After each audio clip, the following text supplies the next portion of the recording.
Right. Is that Gregory? But Probably. We think he hot shit, don't No. what you gonna do with that water, my baby? Like, for real, for real? Yeah, can I have it? That's mom's. This water I bought you the other day. Maybe I'll take it to work. I say that's what they got that the other day. If it takes me a month to drink it. Yeah, I'm drinking Touch I'm sorry. water, I'm boo. drinking that. What up, though? What up, though? Welcome. So. Let's go. Drink it, Mom. Come here, Boots. Denver, Colorado. What up, though? We're gonna allow some people to come on before we start, but we are going to we're about to go through these steps so we can get some people to some information. And if you can, while we on live, if you want to help somebody else out, let's share the live with 3 people. We can help some other people get this information. I was gonna play some music, but I think we're just gonna go solo today. TikTok like to they like to interfere with the live, so I don't want them to mess up the information today. So we're gonna try to get this done in about an hour and a half.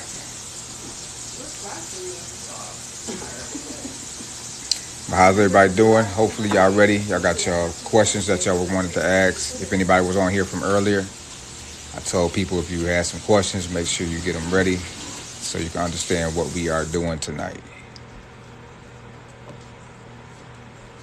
You gonna let me have the water now? With that being said,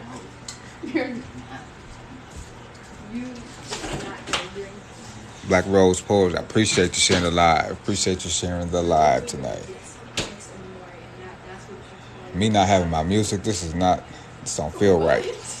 It do not feel right. So I might end up throwing. Where that speaker at? Go get it, please. I'm not gonna turn it on yet. But once we get some people in the building, then we'll start class. But what this is going to be about, so I can give people general information. This is about the non-emergency medical transportation business. So if you don't know what that is, by definition,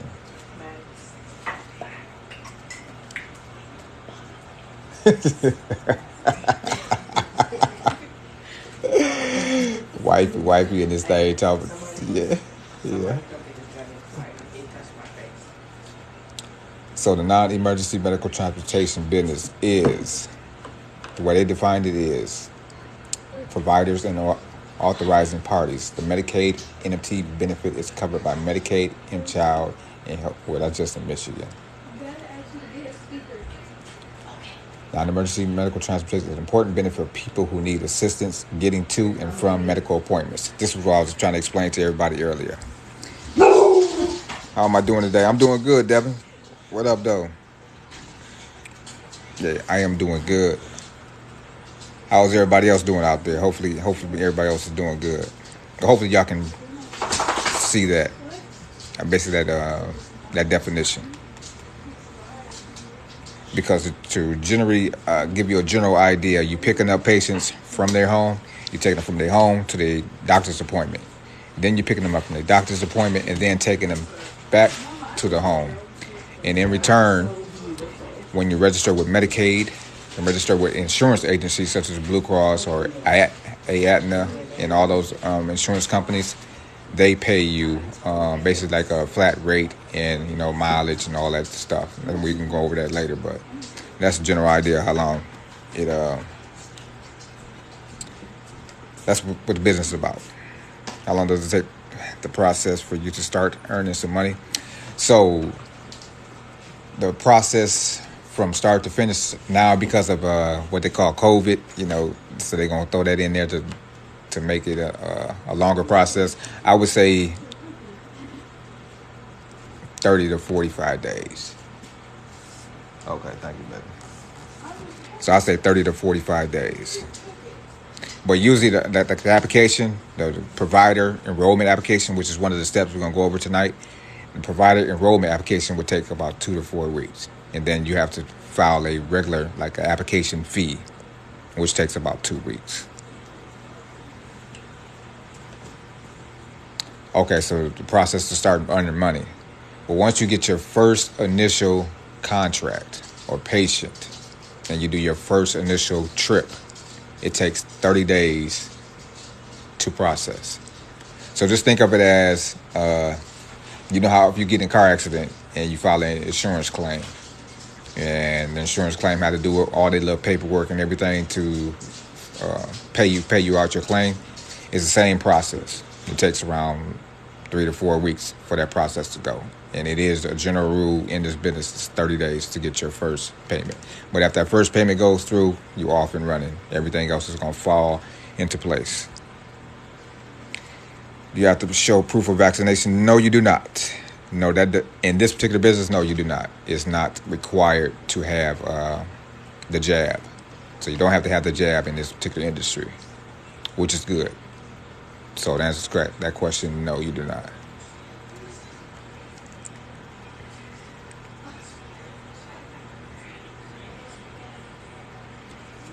But what you're going to do in this business, just to get you some general information, you want to use your I'm sharing this information because this is to teach you how to start with your own personal vehicle.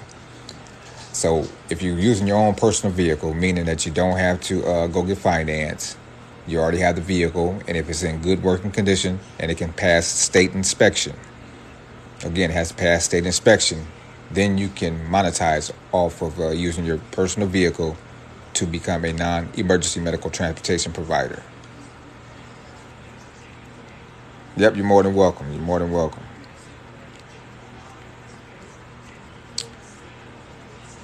Jim of Jamaica. Yes, you can make your own schedule. So we're going to go over it here shortly, because once we go to some different websites, I can show you you can make your own schedule. So say, for instance, you have an appointment. Say, for instance, a client needs an appointment for this Friday. So what they're going to do is they're going to call into Medicaid and they'll be like, okay, well, I have an appointment at 2:30. And I need to be picked up at 2:30 and dropped off. And my appointment's at 3 o'clock. So you're going to drop them off at 3 o'clock in the afternoon. And you're going to come back and pick them up whenever the appointment's over with. So if your schedule is worked around that particular appointment of 3 o'clock, then you're going to take, anything after 3 o'clock. So they have appointments all throughout the day from 6 a.m. to 8 p.m. So you'll pick whatever appointments that they assign or give you from 6 a.m. to 8 p.m. So that'll work around your schedule.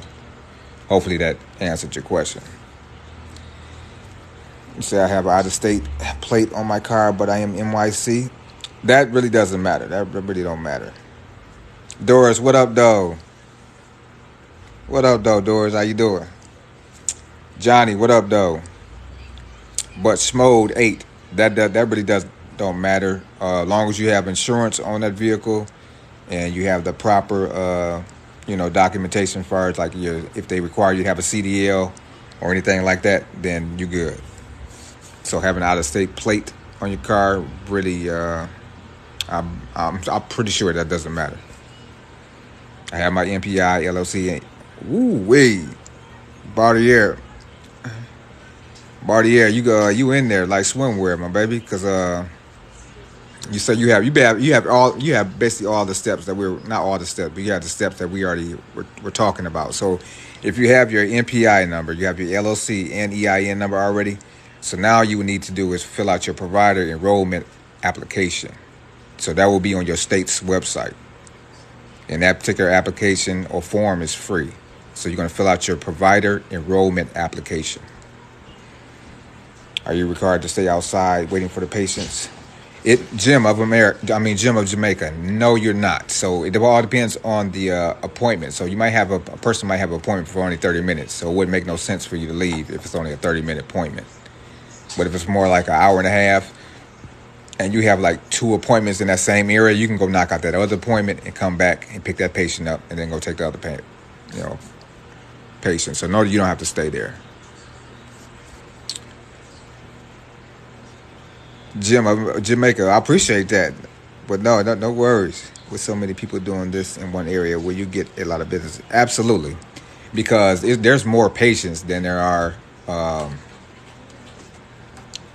providers. No, live in nothing. With that being said, it's more people that need the service than there's people that provide the service. What? Is you good? So it's too many. It's too many people that need this service. A lot of people that's ill, as opposed to a lot of people that have a business to provide service for people that's ill.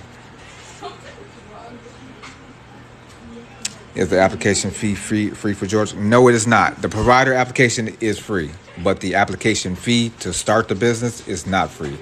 In all states, it's roughly around $600. Mo dollars. You say, do I have one-on-one? Yes, I do. I will put my email up in a minute. So do you pick up one client at a time, or do you pick multiple people up at once? Okay, so I'm going to give you a general idea. So if you have more than one client that's going to like the same area, especially if they're going to the same facility. If they're going to the same facility, you're going to pick up more than one. If you have, say, more than one client that's going to be within like a 5-mile radius, then you're still going to pick up more than one. But if they're going to be like separated, more than like maybe, I would say 7 miles or more, which is going to require a little more time, then you would do them separately.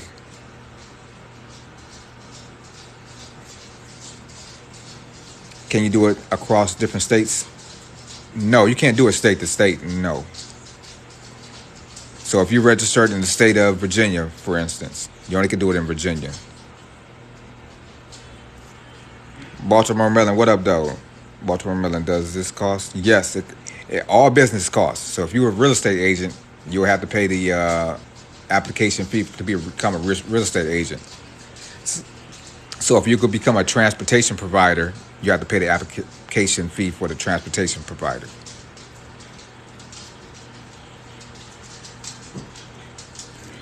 Is there an application fee for Georgia? Absolutely. Core and curls, yes, there is. There is a application fee for Georgia. But what the application fee is, I just do not know it.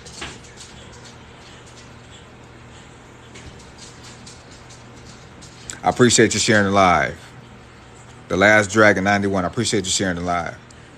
So we're about to get started. We got some people in the building. So I want to get started with the 5 steps. I registered and got a number to pick up people. Now I need to find out what the fee is. So Diva Nick, so what is your what state are you in? And if you can tell me the state, then what you're going to do is you're going to look on the state website, which is probably going to be like Florida NEMT, transportation provider application, provider form application. Connecticut. Okay, so if you're in Connecticut, Miss Chevy, baby, I appreciate you sharing the live. Thank you. But yeah, that's how you'll find the application fee. Or better yet, there should be a phone number on there, and these people are more than willing to help you with any questions that you have. So if you look on that state website, it should be some type of telephone number, either 800 number or whatever the state capital, whatever capital it is in your state. That phone number should be in there. Demanding this is so high. My dad never can find reasonable transport for his doctor's appointment. Uggy wuggy. Well, I would agree. I would agree wholeheartedly with you when you just said that. That's what I was just saying in the beginning of the live. So, yes, you're more than welcome. You're more than welcome, Diva. So yeah, like I said, that would share the live with 10 more people. Hey, Black Poet, Rose Poet, I appreciate you. Damn, I appreciate you sharing the live. You said you shared it with 10 people. I appreciate that. But thank you very much, Uggy Woogie, for that comment, because that is exactly right. That's what I was saying in the beginning of this live. Like, there's more patients that need the service than there are providers that can provide the service. So this is basically like an unspoken industry that I'm sharing with y'all right now. So it's basically a $7 billion industry as of 2021, and we're not in the end of 2022 yet. We're on the last fourth quarter, but this fourth quarter, they said this industry has grossed $7.4 billion this year so far, and we still got 3 more months to go.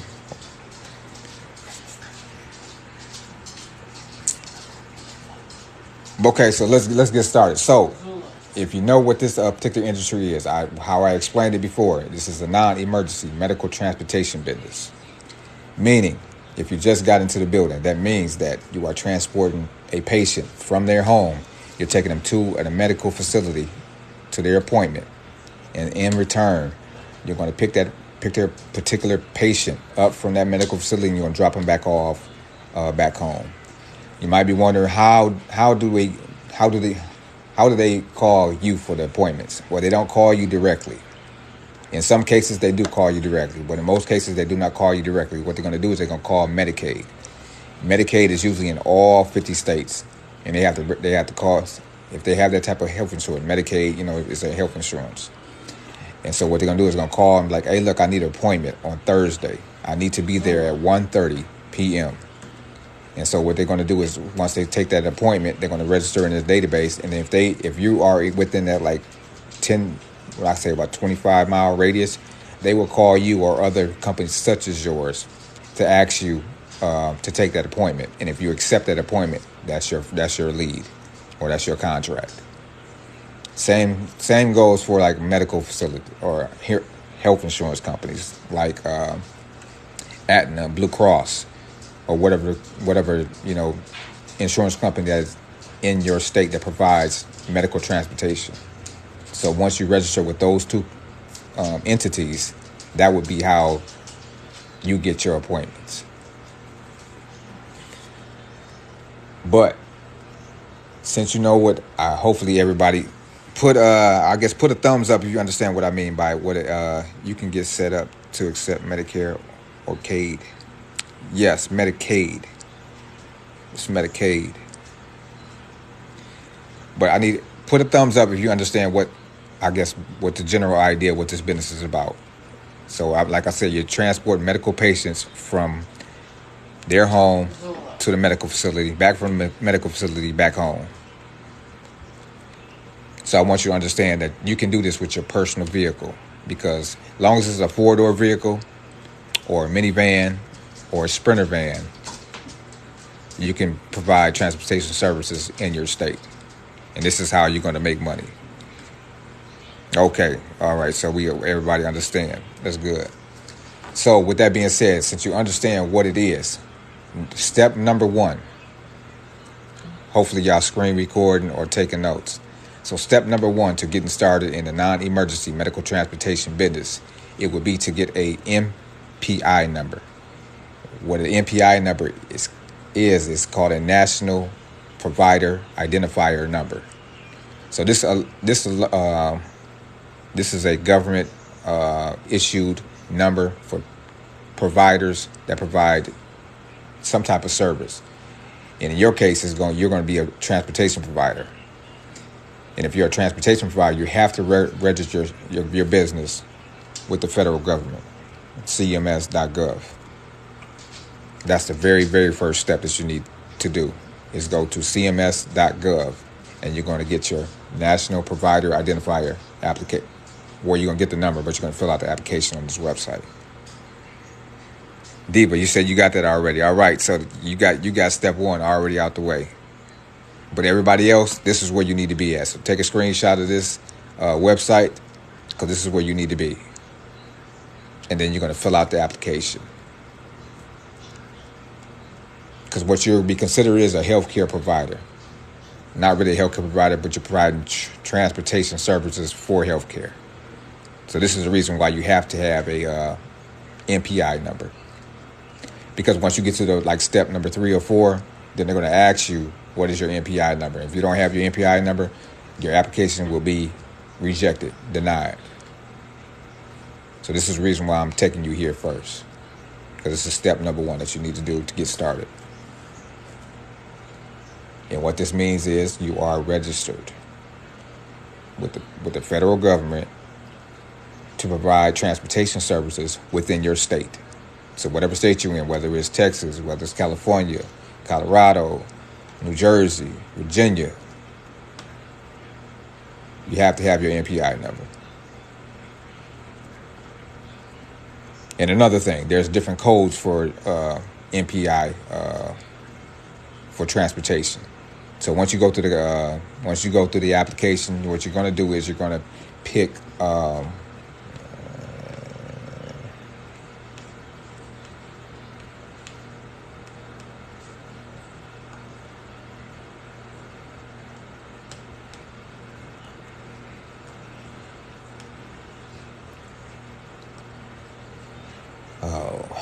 Well, you're gonna have to create your account. I can't do it for you because it's gonna log it to my account. I would just fill out your information. So you're going to create a new account. This is where you need to be right here.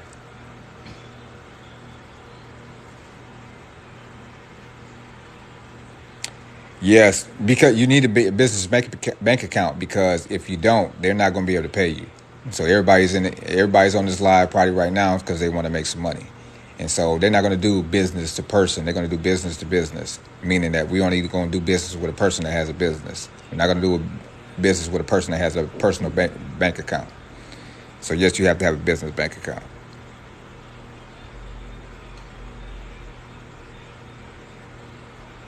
Yes, you'll be ready. Yes, Diva. Yes, Diva Nick. Yes.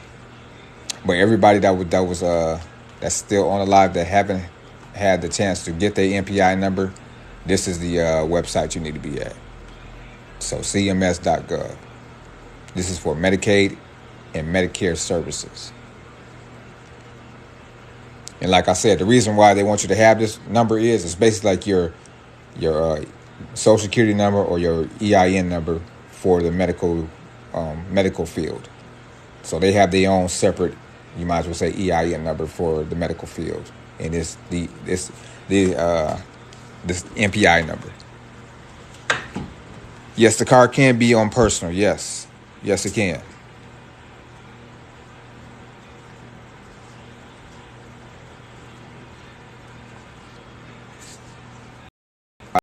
Hold on, I just got a text. I believe.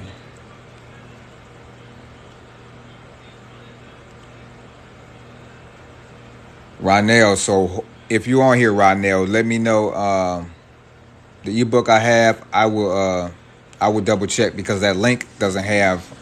That link doesn't have all the emails in there. So I will get that to you. What if you don't have the LLC or EIN? Well, you're going to have to get it eventually. You're going to have to get it eventually because it has to be a business entity that's doing business with the state of Georgia or whatever state you're in. So hopefully everybody got that. This is step number 1. You have to get your MPI number. So step number 1 is to get your MPI number, which is your National Provider Identifier Number, which tells the state and the government that you are providing medical transportation services for patients for a fee. That's just the main thing, for a fee. They need to know that. You know what I'm talking about? They need to know that. So hopefully everybody got step 1. So step 1, like I said, is going to be to get your MPI number. And it's pretty self-explanatory. It's not that hard. And if you're having troubles, can you do this as a sole proprietor? Love my 3 kids. You can, but I would not suggest it. Love my 3 kids. I would not suggest it. Reason being, because if you are a sole proprietor, that is attached to your personal taxes when you're filing taxes. So if you try to go get business credit and you try to get say for instance, you scale a business up and you want 3 more vehicles. Well, if you don't have any business credit, you can't get any business vehicles. You only can get one more. You can't get more than one loan. You understand what I'm saying? A sole proprietor for tax purposes is basically pointless. I don't want to talk about it if you have it, but that'd be pointless. How many vehicles can you have under the MPI number? You can have, for that one MPI number, that one MPI number is for your whole entity. So if you created a company, a transportation company, it is for your whole fleet. So you can have 20 vehicles if you want to.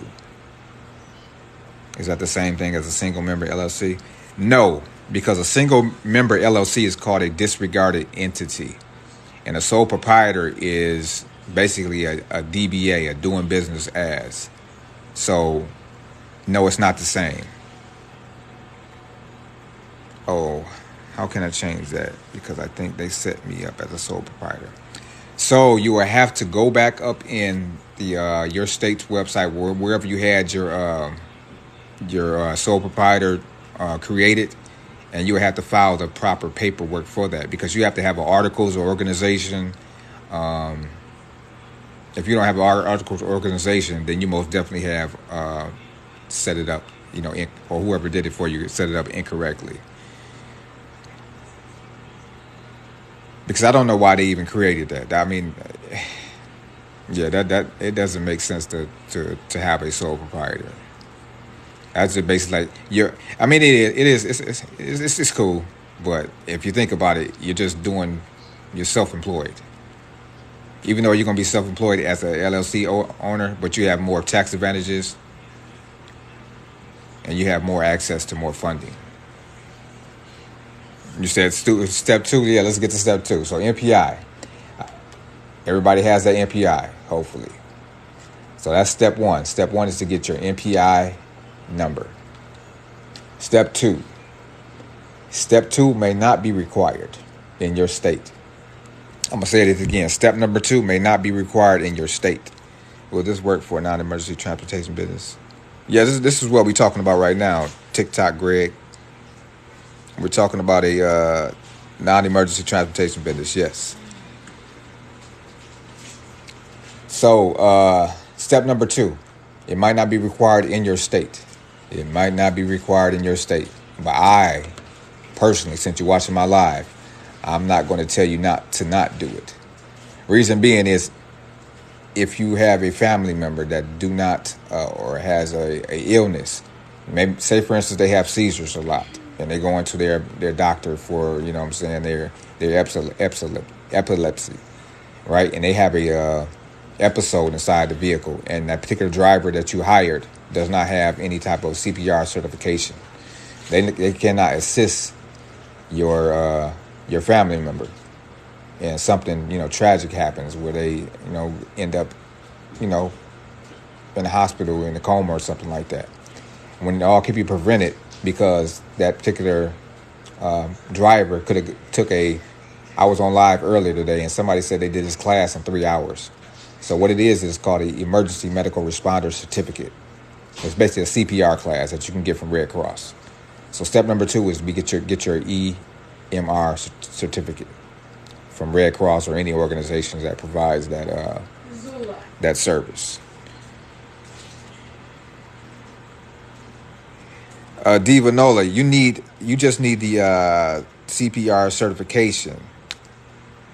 But yeah, you said yes, you should get your PASS or CPR certification. You need one or both. I would say you say that, yeah, that was me.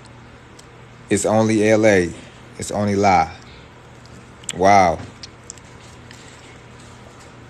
So if you're listening out there, this step number 2 may not be required in your state.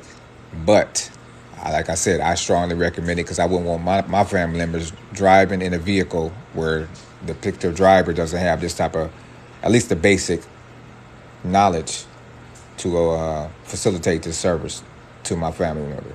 So step number 2 would be get your EMR responder certificate and or the EMT certificate. So that'd be step number 2.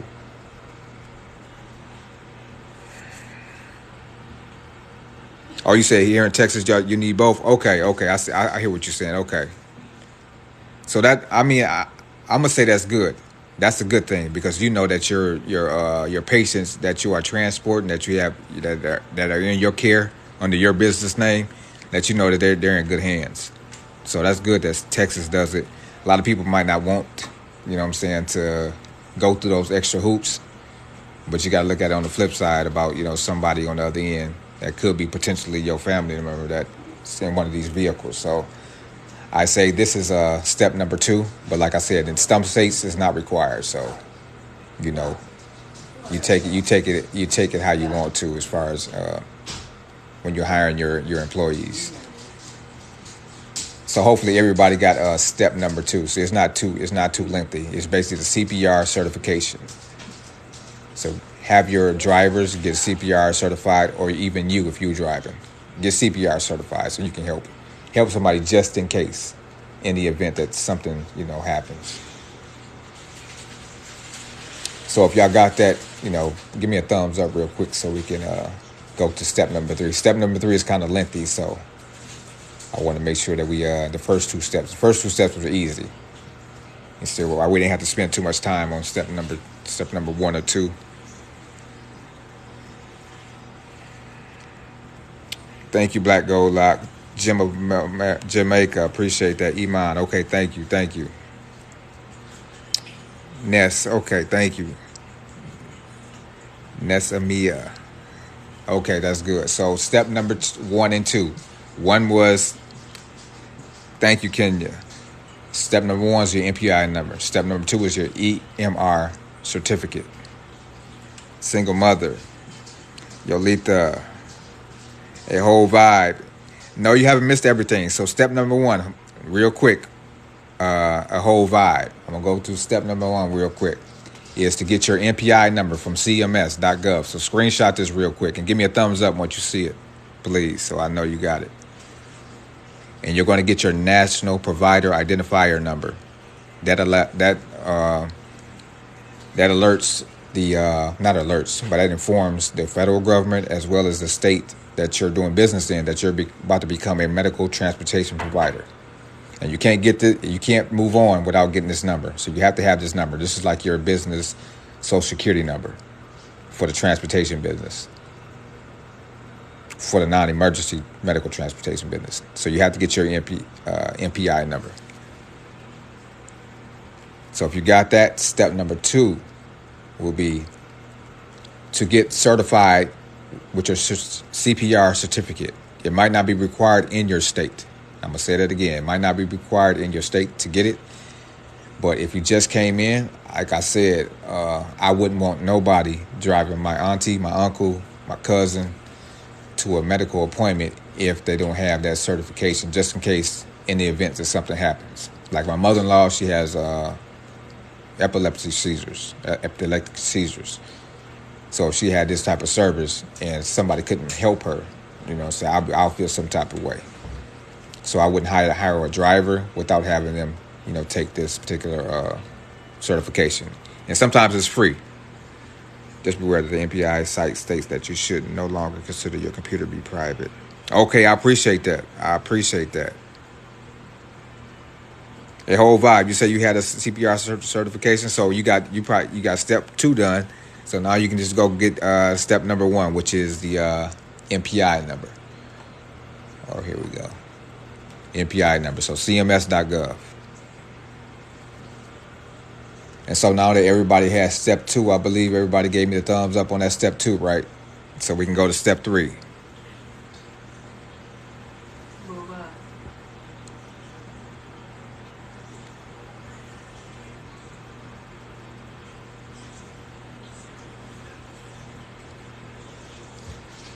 Okay, step number 3. Step number 3 is to go to your state. It might be now. I'm not sure as of right now. It might be right now, but I don't believe there's no fee for the MPI number. It wasn't years ago. My wife and I are nurses. Will we need to show the proof of certification? Yes, you would. Yes, you would. Because how would they know if you don't show them proof? So yes, you would have to show them proof. But they more than likely they can just look you up in the database because you have a number attached to your name. Each nurse that's registered and doctor have their own number. So yes, they probably can look you up in the system. Thank you, Diva Nolan. She said it's still free. It is still free, so that's good. So step number 3. Now this is where we're gonna get real into the meats and bones of this. So what we're gonna do is North Carolina MPI is free. If it's free for one state, it's free for all states. Yep, so if it's free for one state, it's free for all states. Now I'm trying to enroll. Okay. All right, so look. Now that we're about to get into the meat and bones of everything, step number 3 is to fill out your provider enrollment form. So when I say drop your state, don't drop it yet. So when I say drop your state, I'm going to go to each state. Everybody in the building, we're going to try to get to everybody tonight and go to the building so I can show you where the provider enrollment form is. So I'm going to lead you to where it's at, or to the PDF that has maybe links in there to lead you to the website, because Maryland doesn't have it. So I'm going to let you know Maryland doesn't have it on their website. So anybody in Maryland, unfortunately, I can't show you their application because they took it off the state website, and you have to physically call them on the telephone to get that application mailed to your address. I believe Maryland and Ohio, I believe Ohio is kind of hidden on the website. So those 2 states I know for sure. I know Maryland most definitely you have to call, but I can show you the phone number.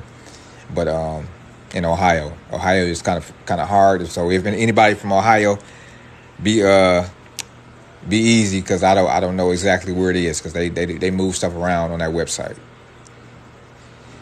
So with that being said, so step number 3, we are going to go to y'all gonna drop your states in here, and I'm gonna take you to the provider enrollment application in your state. And this lets each state know that you are about to provide a medical, non-emergency medical transportation service in the state of Texas, Georgia, or whatever state you're in. So you have to fill out this provider enrollment form so the state knows the name of your business and, what you plan on doing, like what type of business this is and everything like that. So with that being said, since I seen Tennessee, let me stop real quick. So there's certain states that they call broker states. So what I mean by broker state is, if I can explain it in any way that in layman's terms, a broker state means there's a middleman in between you and the state. So they facilitate, or they delegate powers to this particular broker to talk to Medicaid and insurance companies to get these particular contracts and appointments. And then from there, they send the broker will send appointments to you. So you don't talk directly to Medicaid or the insurance companies or these medical facilities. The brokers, they have the powers to do that. So you're not allowed to talk to them, Medicaid and these other facilities. So with that being said, there's like maybe 12 states that are broker states. And when I get to your particular state, I'm going to let you know if you are a broker state or not. And with that being said when I say it again, that means the state of Tennessee is up here, the broker is here, and then your company's down here. And so in order for you to do business in the state of Tennessee, you got to talk to the broker. And the broker is going to be like, okay, well, I have 5 appointments next week for you. And if you want them, here you go, blah, blah, blah. So that's basically how the broker state works. There's a little bit more to it than that, but that's the easiest way that I can explain it to you.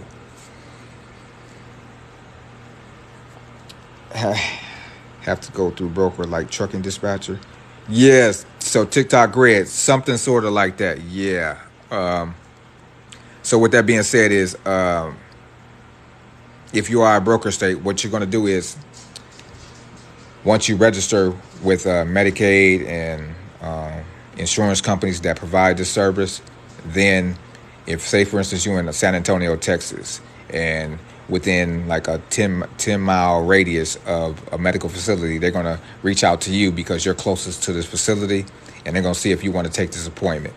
And then they'll fax you over the paperwork or whatever, and then you accept the appointment, and then you just, provide that service for that particular client. So basically just like, basically like a dispatch, yes. Whole vibe, you say that's why you stuck? You say my state is a broker state? Okay. So if you are a whole vibe, if you are a broker state, then once we get to your state, then I can tell you, do you know the name of the broker? And if so, you're supposed to register with that broker.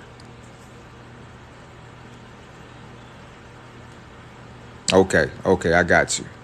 So with that being said, so now that we got that out the way, so everybody hopefully give me a thumbs up real quick if y'all understand what a broker state means before we move on. So I won't have to explain it again. So if you know what a broker state is, just give me a thumbs up real quick.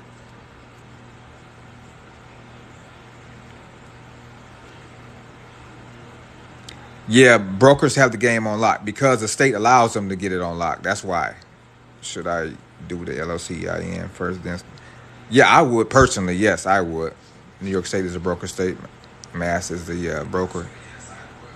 Okay. Yes, I do. They're not accepting any enrollments at the moment. Yes, I do. They're not accepting any enrollments at the moment. Okay. Thank you, everybody. Yeah. Okay, so everybody know. Okay, good. King Nell, what up, though? Okay, so first up, so now everybody says everybody understands what a broker state is. Somebody had a thumbs down. So who was that said no? They didn't understand it. So table. Okay, so table for five. So let me explain it one more time. So a broker state means, what state are you in? Real quick. Michigan, what up, though? Is Michigan a broker state? No, King Neil, Michigan is not a broker state. I'm in Michigan. Texas, what up, though? Yeah, so no, King Neil, we not a broker state, no. We are what they call like a semi-broker, so nobody regulates the state of Michigan. But to answer that question for table 5, so Texas, since Texas is a broker state, there's the state of Texas up here, the brokers right here.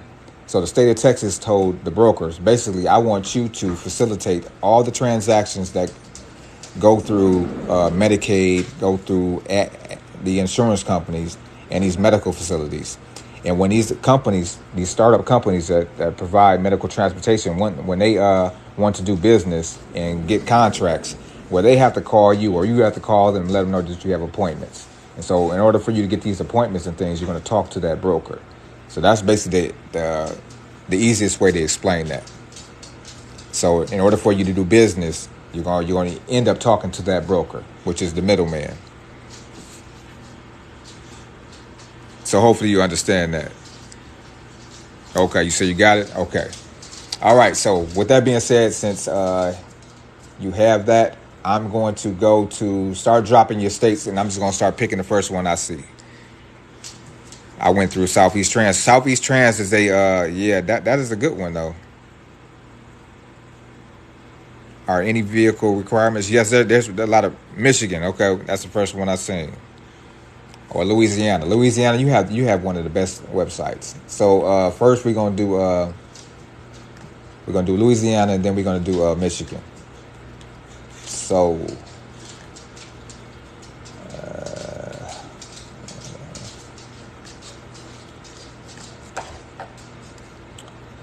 Louisiana, like I said, you have one of the best websites. Reason being is you have all the insurance companies that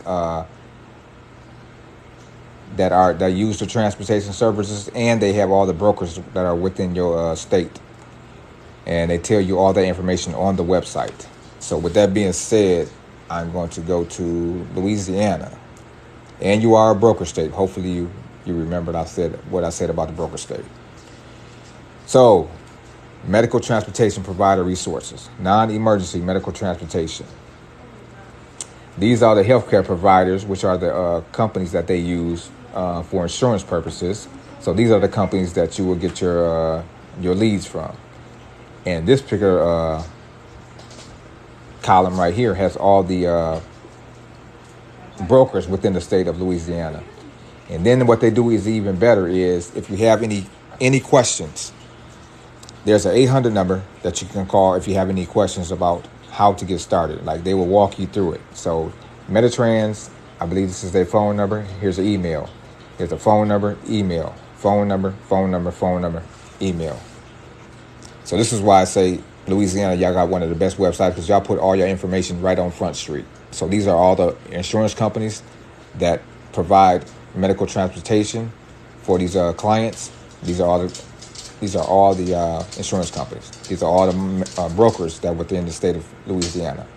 And if you need to contact them directly, you can contact them directly by calling them or emailing them. So Louisiana, what did I put in the search engine? You're right. What did I put in the search engine? So I put in Louisiana, non-emergency medical transportation provider enrollment application.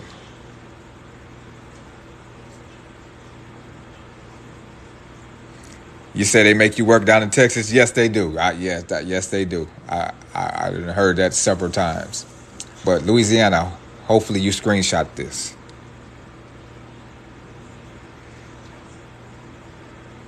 A good business name? Oh man, that would be up to you. I would. It really doesn't matter the business name. Just make it catchy. Just make it look like 3 words. Make it catchy. But Louisiana, hopefully you got that website.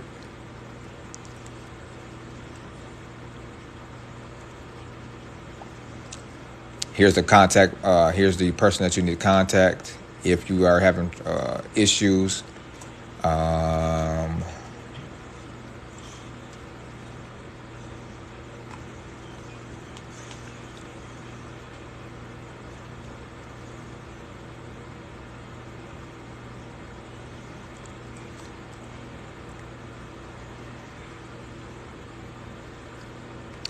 I believe no, that's not the website. Here's the website right here, Louisiana, Medicaid.com.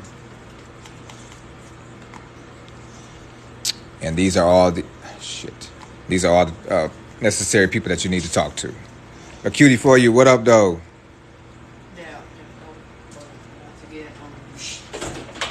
Okay. So I just had a question. How does Medicaid and insurance do payouts per customer, bi-weekly, weekly? You can do what they call a draw. A draw, it means if they pay in monthly in your state, you can draw every week. You can draw every week. I think it comes after. Hey, Diva, what up, though? You say you got that? Yeah. If I eat past 8 o'clock or something like that, and then I noticed that's when it usually. Michigan. Here we go. Hold on, Michigan.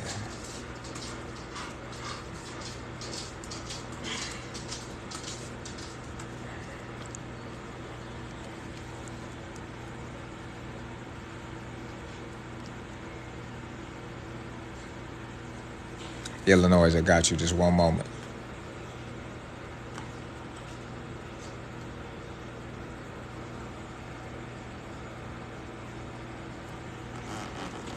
So Michigan, if you're listening, what you're going to do is you're going to put in Michigan NEMT Transportation Provider Enrollment Application. They have a 72-page PDF. They walk you through the steps on how to fill out the form. They walk you step by step on how to fill out this form.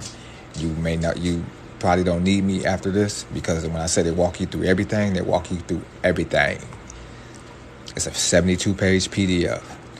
Provider enrollment, non-emergency medical transportation, individual instructions. If you are in Michigan, you should be familiar with MI login. If you're not, they have a CHAMP system.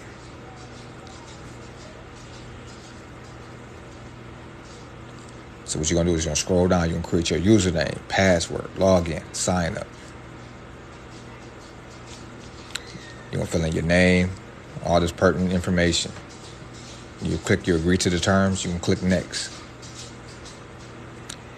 It's going to log you out, and you're going to log back in with your username, password. Your account has successfully been created. This is a power slide for you. What you're going to end up doing is you're going to put the username, password in here, you're going to log back in. And then from there, they're going to take you through the steps. They're going to walk you through each and every step that you need. Search the application, you're going to look for NEMT, non-emergency medical transportation business. So Michigan, this is all you need from here. Ohio, I got you. But Michigan, just let me know you got it, because I'm in Michigan right now, so I got to make sure my baby's all right. I got to make sure y'all good. 313-248. 734. Massachusetts, I got you. Michigan, I want to make sure y'all got it, though. Come on now. 248 586. Shy girl, you say you got it? Okay. Hopefully you was the only one. So after Michigan, we gonna hit Ohio. Let's do Ohio. Mo, I got you. What did we need to Google? So King Nail. I'm gonna go back real quick. We're gonna put in Michigan. Michigan, NEMT, transportation, provider enrollment application. So everything at the bottom right there. So screenshot that real quick. You said you got it 313? That's what I'm talking about. So Michigan, there you go. Now we're gonna go down to the Buckeye State. So Ohio, I don't like y'all website. Just to be clear, because this shit used to be on here a few years ago. I'll say about 2 years ago, where the provider enrollment form was right here on the front page. It's no longer on here. So what I'm going to do is, I think I'm going to take you to this PDF. I believe it has a PDF. Yeah, that's another thing that happened. They took the PDF down.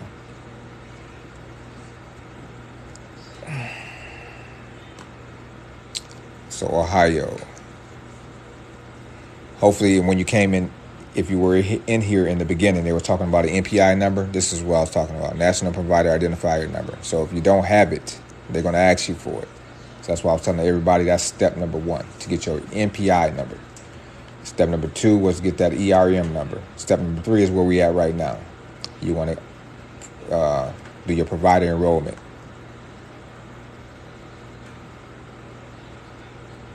So it looks like you have a 40-page PDF, and it should be some hyperlinks in here.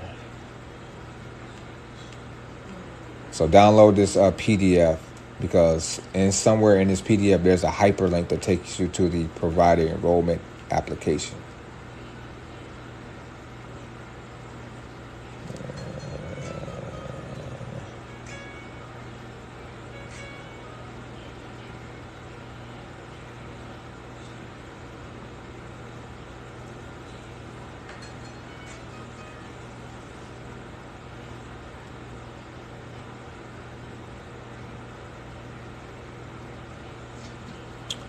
Provider enrollment. So what you want to do is, it's going to be on the third. It look like the third page.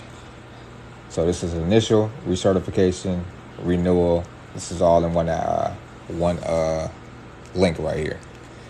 So go down to section 1, provider enrollment. So I need you to download that PDF, Ohio. DOD, ohio.gov. Thank you for that. I believe that is the website. Yeah, that is. DOD.ohio.gov. Then providers. So Ohio, download that PDF, because it's going to tell you everything that you need to do to get started. As far as what are the requirements, how much the application fee is. Like, there's the application fee. If you wasn't here in the beginning, I was telling people that there's a provider enrollment application, which is free. But then there's an application fee to do the business of non-emergency medical transportation. So with that being said, is download or click that link, Ohio. Hopefully you got it. Colorado, we about to do you right now. Black Poet, I remember you was on the Black Rose Poet. I remember you was on here earlier. I know it's off topic, but is the process similar for medical courier service for labs and supplies? Shy Girl Kisses. I believe it is, from what I heard. But I don't want to say for certain, yes. But what I heard, yes, it is the same. But I don't want to say that for certain. Colorado, what up, though? What up, though? So, Colorado, you are what they call a broker state. I believe you were here in the beginning. So, with that being said, you are, well, you know what it is. I know you know what it is. But I believe you'll have a PDF that tells you how to get started. I'm just going to see if I can find it. Yeah, let me see if this is it. Shit.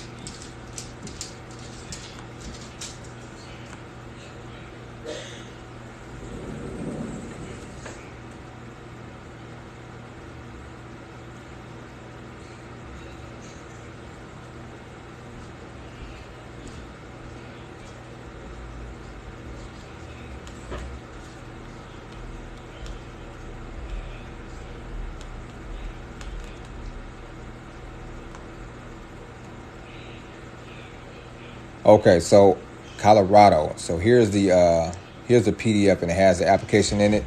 So I want you to download this, but at the same time, I'm gonna take you to the website. But this PDF is gonna have information in here that you're going to need to read. So you might have to have. So you see these little codes and things over here in this on the side. You might have to use this code while filling out the application.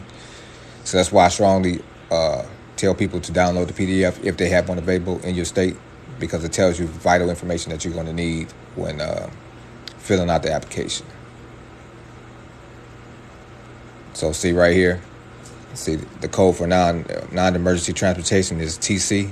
So you would have to put this into your application when you're filling it out. So Black Rose Poet. So hopefully you got that PDF. That's the PDF that you're going to need, because as I said, you're going to need that code right there, that TC. The code is TC. It stands for Transportation Non-Emergency. That's the business that we're talking about tonight. So I'm going to get out of there, and I'm going to take you to the website as well. I believe it's this right here.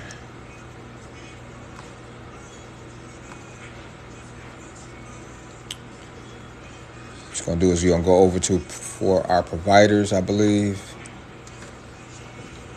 Provider enrollment.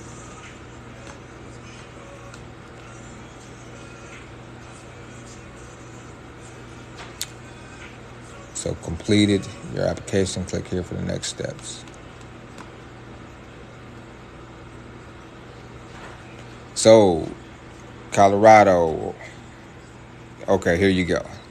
So now that you know where you need to be, now you need to take the necessary steps just to fill out the information, which is, like I was telling you before, that NPI number and, your social security number and whatever else that they require.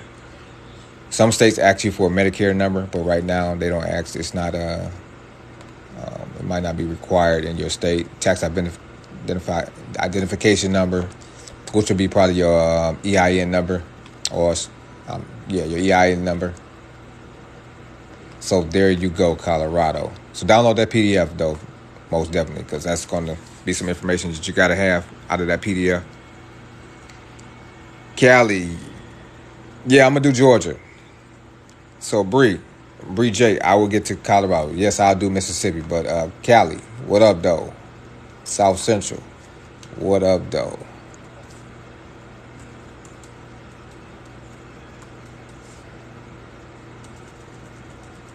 Cali, you are a broker state.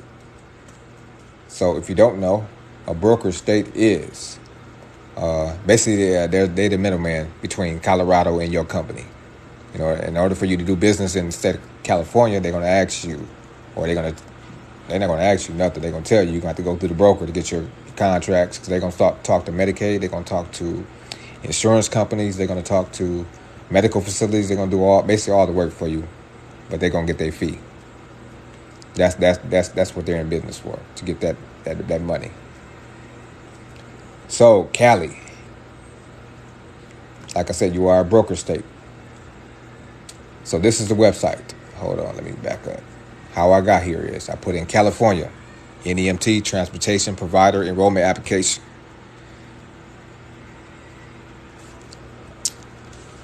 And I click that first link, which is going to take you to their portal. And then you're going to have to create a username and password to get to the application. The reason why I'm saying that is we do California all the time. I do California at least 3 or 4 times a day. And with that being said this is the application, right? So you have to create a paved portal account. You might know what that it is, but I'm not sure what it is. But it's basically just like every other state. You have to create a portal.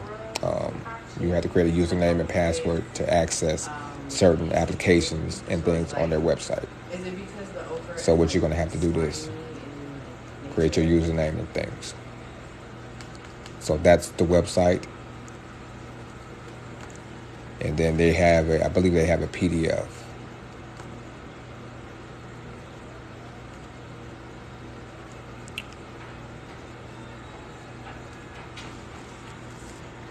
What about Florida? Don't worry, I got you, Florida. Florida, you my second home. So look, I got everybody on here tonight. But let me see if That, they got a little hyperlink in here. I guess would it be a team?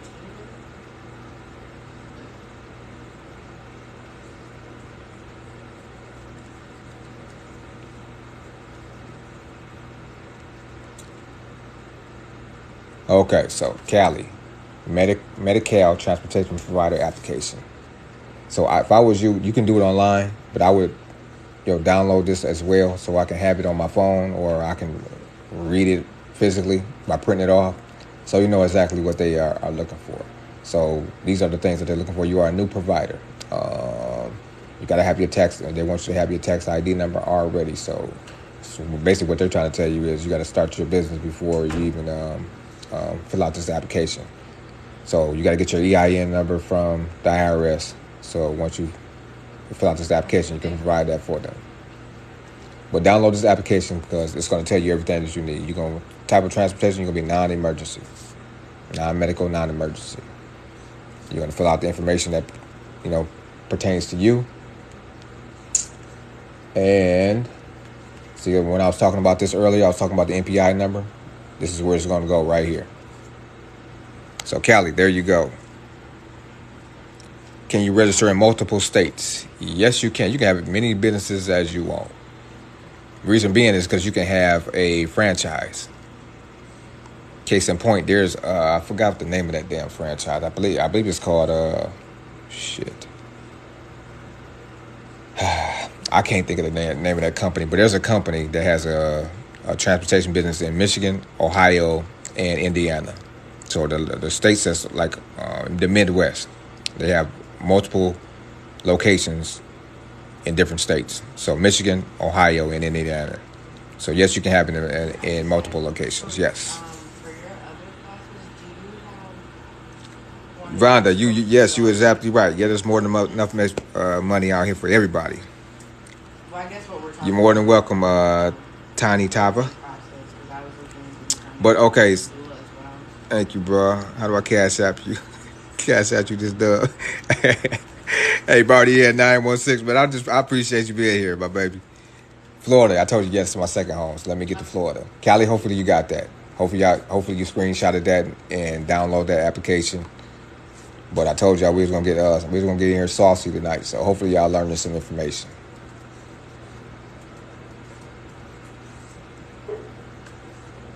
So Florida, you are a broker state, okay? So if you just got in here and you don't know what a broker state is, that basically means you are a middleman state.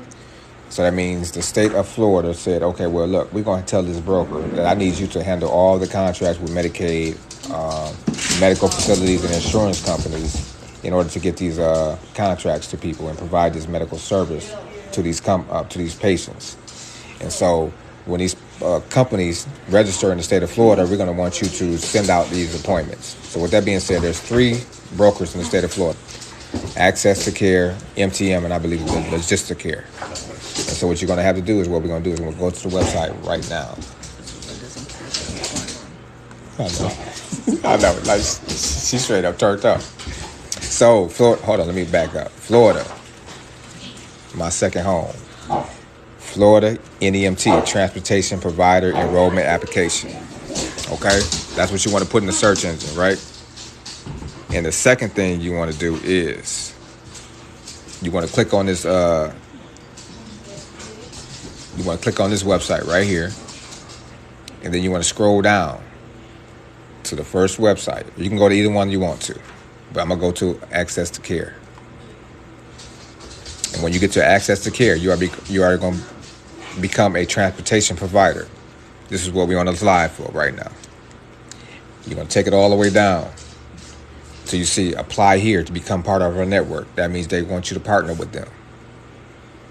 You're going to click that link. So next thing you're going to do is they're going to ask you for all your information pertaining to your company that you're about to start out. Let me close this out. The company that you're about to start. So you're going to scroll down. Now they're going to start asking your information. What's the name of your company? Who do I need to contact? So you put your first name, last name here. What is the title? Is this administrator? Is this who am I going to be talking to? What is their title? Is it administrator, CEO, president, whoever? You put that contact information there. You want to fill out your address, whether it be a business address or just a regular address. If you have a virtual address, you can put it here. If you have a company phone number, you're going to put it here. If you do not have a company phone number, it doesn't matter. Put your cell phone number here. What is your email? You're going to put your email here and all the rest of the information.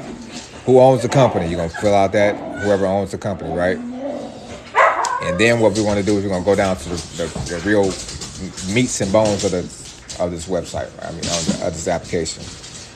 What are we doing?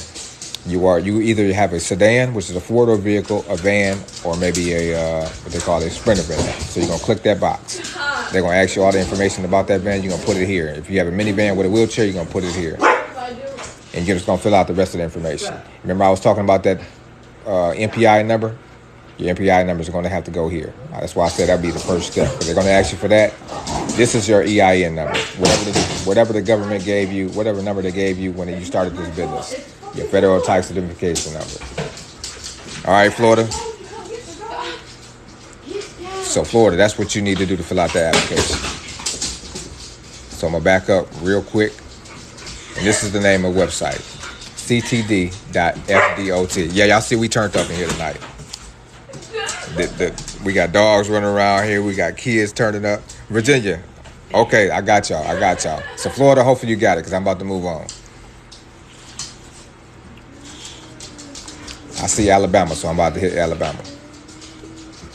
Alabama, you are a broker state as well.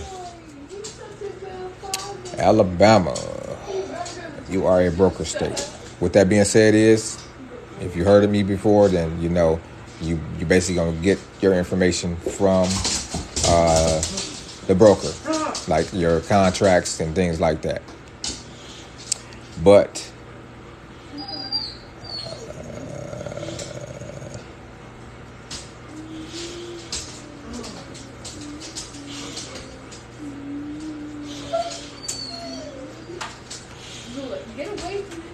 okay, so I'm gonna back up.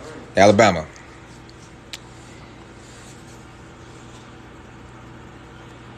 Somebody said they asked for North Carolina. Hey, NC, I got you. Yeah, we're gonna do NC next. So Alabama, look, I can't see all the comments. I'm trying to do the laptop at the same time. I can't see my phone. But y'all just hold on a minute. Alabama. So you are a broker state, as I said. And what you need to do is put Alabama, NEMT, Transportation Provider Enrollment Application. And this first website right here is going to be the website you need to go to for the transportation business, right? And what we're going to do is you're going to drop down to non-emergency transportation. And then from there, you see this provider manual. You're going to click the provider manual. That provider manual has a link in here somewhere.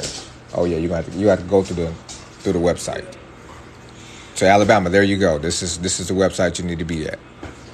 Because within this website, it's going to take you through all the steps that you need to get started. So hopefully you see that, Alabama. No, I haven't did Illinois. I haven't did Illinois yet. Yeah, y'all like my Band-Aid?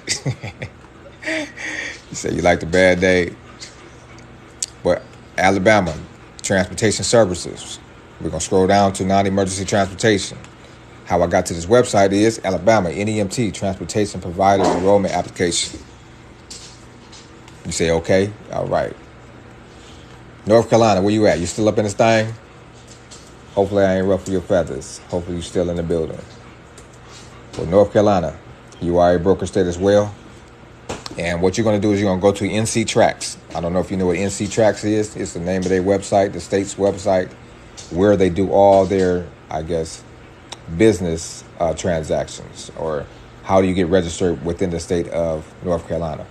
nctracks.nc.gov.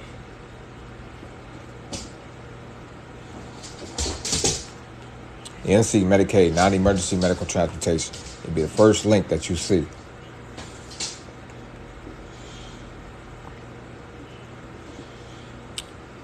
So they have different codes in the state of in the state of North Carolina, they have different codes. What code you're going to be using is you using this one right here.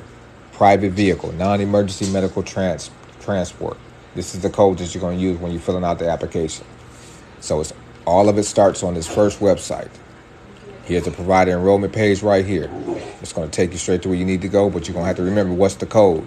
The code is private vehicle. So 347C006. So North Carolina, do you got that? All you got to do is throw me a thumbs up to make sure you got it.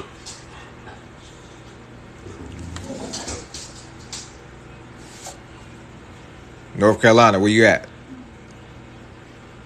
Right. Okay. I'm glad you got it. So what we're going to do is we're going to go to Mississippi and then Kentucky, because I just seen Mississippi and Kentucky. So Mississippi, in my crooked letter. Dad, can Yeah. you talk to a grandchild? I hear she on one right now. Like, what y'all do to her? Dad, we stopped. I'm trying to tell him. So, Mississippi, you are a broker state as well. And what that means is, whoa, Azula. What is wrong with you? Dad, we let her outside and she just came Dog. here. Oh no. Maybe she need to burn that off. So, Mississippi, you are a broker state. You said in Illinois. I got you, Illinois. So, broker state meaning that in order for you to do business in the state of Mississippi, they want you to go through a broker in order to get, so the broker can talk to Medicaid, insurance companies, medical facilities. They talk to all these people to get these patients for you for a fee. So that's basically the easy way I can explain it. And with that being said, I believe this is the website for Mississippi. But let me see.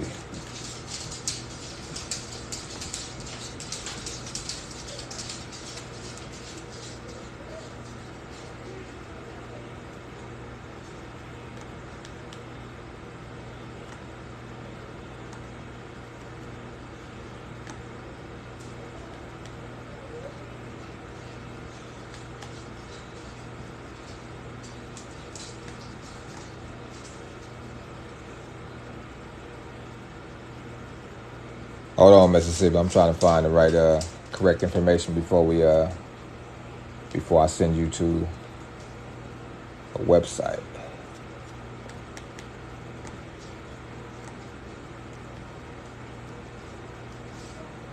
Okay. So, Mississippi, you are the broker in your state is called Southeast Trans. Reason why I know that is because I done been here before, sharing this with other people from the state of Mississippi, the great state of Mississippi. So with that being said, they have a PDF. I believe it's like 1 page, maybe 3 pages. Oh, it's 5 pages. This is the application that you need to fill out.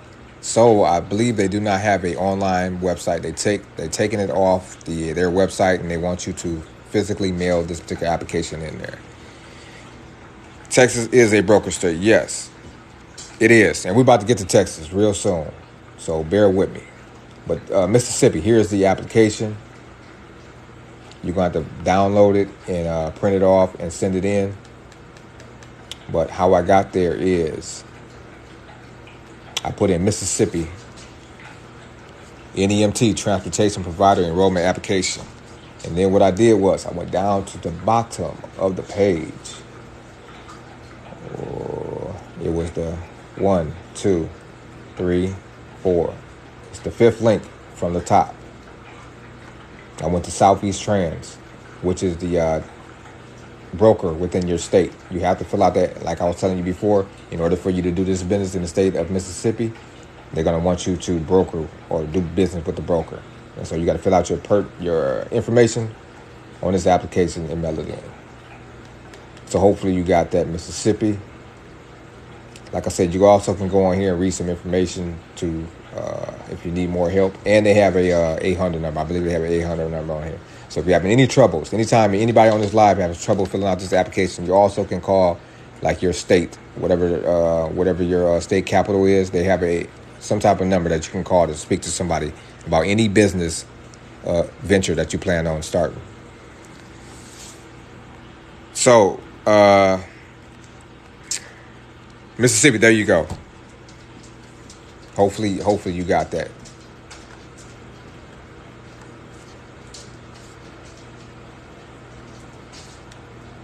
Virginia, you are a broker state. What I mean by broker state is what I just said for Mississippi. It's the same rules apply for you too. That means that you have to do business with the broker in order to do business in the state of Virginia. And I believe this is the website right here. So non-emergency transport. This will be you.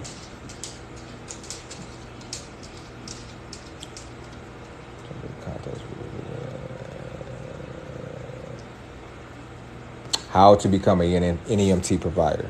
So this is the provider enrollment application right here. So Virginia, I'm gonna go back. So CY 92. I want you to see what I put into Google. I put in Virginia NEMT transportation provider enrollment application, and once I hit enter, the first link that I went to was at the top. Then what I did was I scrolled all the way down to non-emergent. How to become a NEMT provider. This is the link that you need to go to fill out that provider enrollment application. So you got that? Hopefully, Virginia. 4223. I didn't see your question, so hopefully you can. So hold on. How do I get business or paying customers? So, good question. How do you get business? You get business by registering with Medicaid and insurance companies within your state. But if you are a broker state, you'll get business through your broker. The reason why they are a broker is because the state of whatever the state is that you're in, such as Virginia, they have to talk to Medicaid and insurance companies to get these patients sent to you. So the patient's going to have an appointment, right? They're going to call Medicaid. They're going to tell Medicaid that I have an appointment next week on Thursday at 1 o'clock. I need you to book me an appointment. So what Medicaid is going to do is they're going to book that appointment. They're going to send that information to the broker. So the broker has a whole list of appointments that they have. And so the broker can't do all these appointments. So what they're going to do is they're going to facilitate these appointments to people like you that start this business. So that's how you initially going to get your appointments. So hopefully that answered your question. Can we do this for the federal government? I don't know what you mean by federal government. I don't know what you mean by federal government.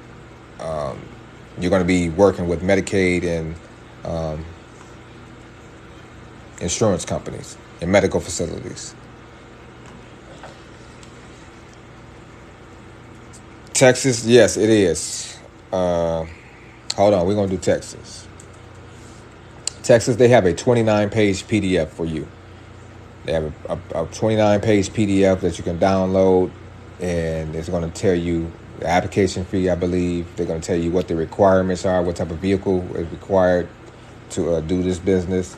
They're going to tell you if you have any criminal history. They're going to tell you like the background check, what they accept and what they do not accept. So this is the 29-page PDF I was talking about. Medical Transportation Program Provider Application. So Texas, we up in this thing. Here you go right here. There's a 29-page PDF right here.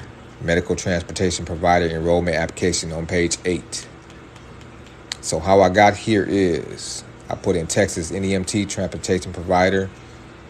The first link that they have available is the PDF. The second, no, not the second link. I believe it's the third link. The third link is the website. This is the website. Provider enrollment. Provider enrollment regional support, or there's an 800 number. Here's a contact. Here's the contact email if you need to ask questions about the great state of Texas. So here's an email for you. Screenshot that, as well as the PDF that we were just talking about in the previous link. So link number 1 and 3 is for Texas. When you put in Texas NEMT Transportation Provider Enrollment Application. And here is the PDF for you. It has all the information that you're going to need for the state of Texas on how to start this business. So there you go. Hopefully that helped you get started. That's my job tonight, is to take you to the website to show you what the provider enrollment application is. And I want y'all to take the initiative to research this and read up about it, because each state is different. So what happens in Michigan, where I'm at, doesn't apply where you at. Some of the things might be cohesive, but other things like requirements, application fees, that might differ in some way or another. So Texas, there you go, my baby. Georgia. Okay, what up, though, Georgia? Georgia Peach. Georgia, you are a broker state. And one thing I can say about Georgia, your shit is complicated too. It's like Ohio. Like, your shit is complicated, Georgia. So here's a PDF. I believe this is a PDF. Let me see. 27 pages. Provider enrollment application instructions. So they give you instructions on how to complete the application. So the first thing I would do, Georgia, is download this particular PDF right here. So how to fill out the application for Georgia, because like I said before, each state has different rules and regulations and requirements. So it doesn't apply.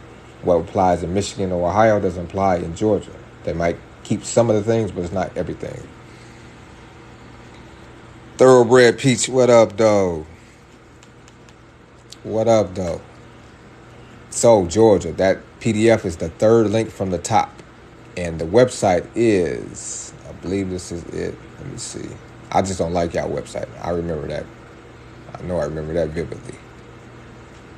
The reason being is, they want you to download the policies and procedures. And once you do that, there's a website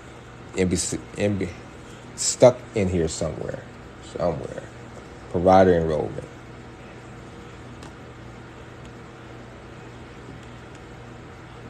So here you go, Georgia. Let me back up. Georgia Peach. Let me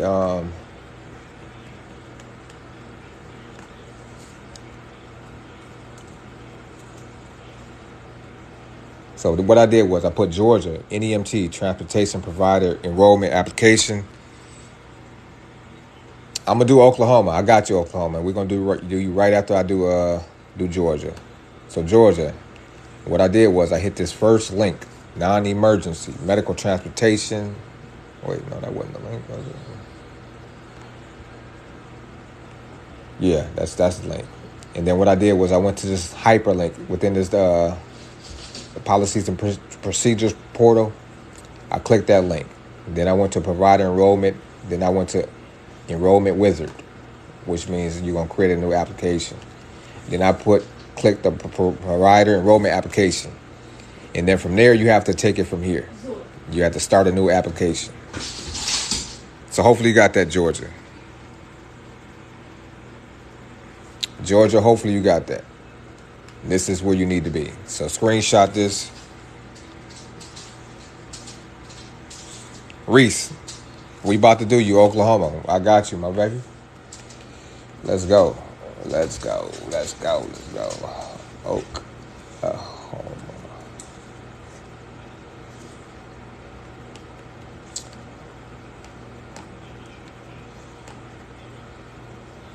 So Oklahoma, you are what they call a provider state. Wait, hold on.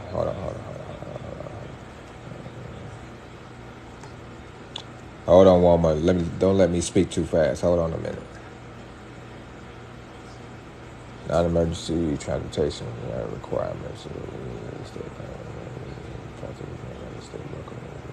Yes. So the state plan will include the agency's current process for verifying that the state's broker of any key services ensures compliance with all driver requirements, inclusive of the following minimum requirements from federal. So yes, you are a broker state. I just wanted to make sure I wasn't misspeaking. So you are a broker state, which means is you have to basically do business with that broker in order for you to get your contracts through the state of Oklahoma, blah, blah, blah. And what you want to do is you want to go to this third link from the top, right? You're going to go into providers. Go to provider enrollment. And then from provider enrollment, oh shit.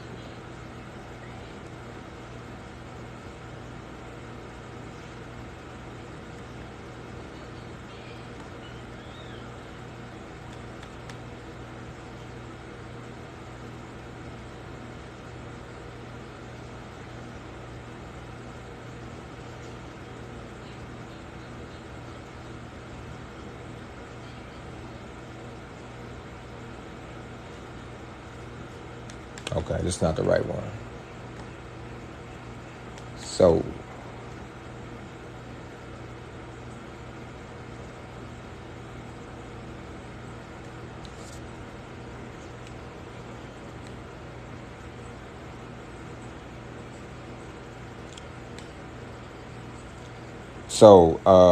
Oklahoma. I do not see the application for non-emergent medical transportation on your website. So what it looks like is you're going to have to either contact them via email or call them on the telephone.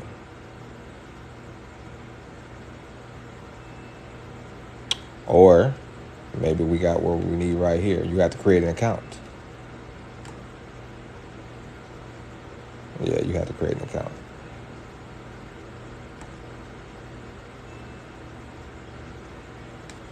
Yeah, so what I did was Oklahoma. So what you're gonna do is you're gonna come down to provider, and then we're gonna be on enrollment application. Then you're gonna take the enrollment application all the way down to the bottom where it says new contracts.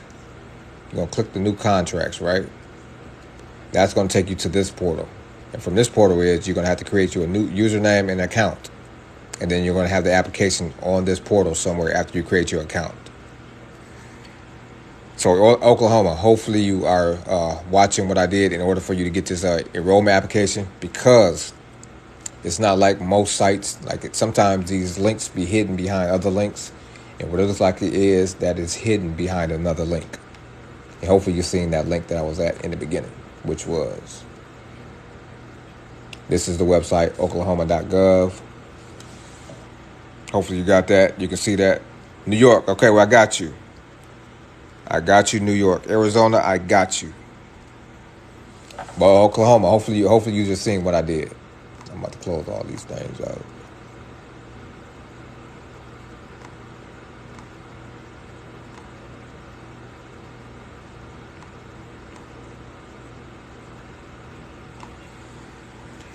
Okay, you said thank you, so that means you got it. Good.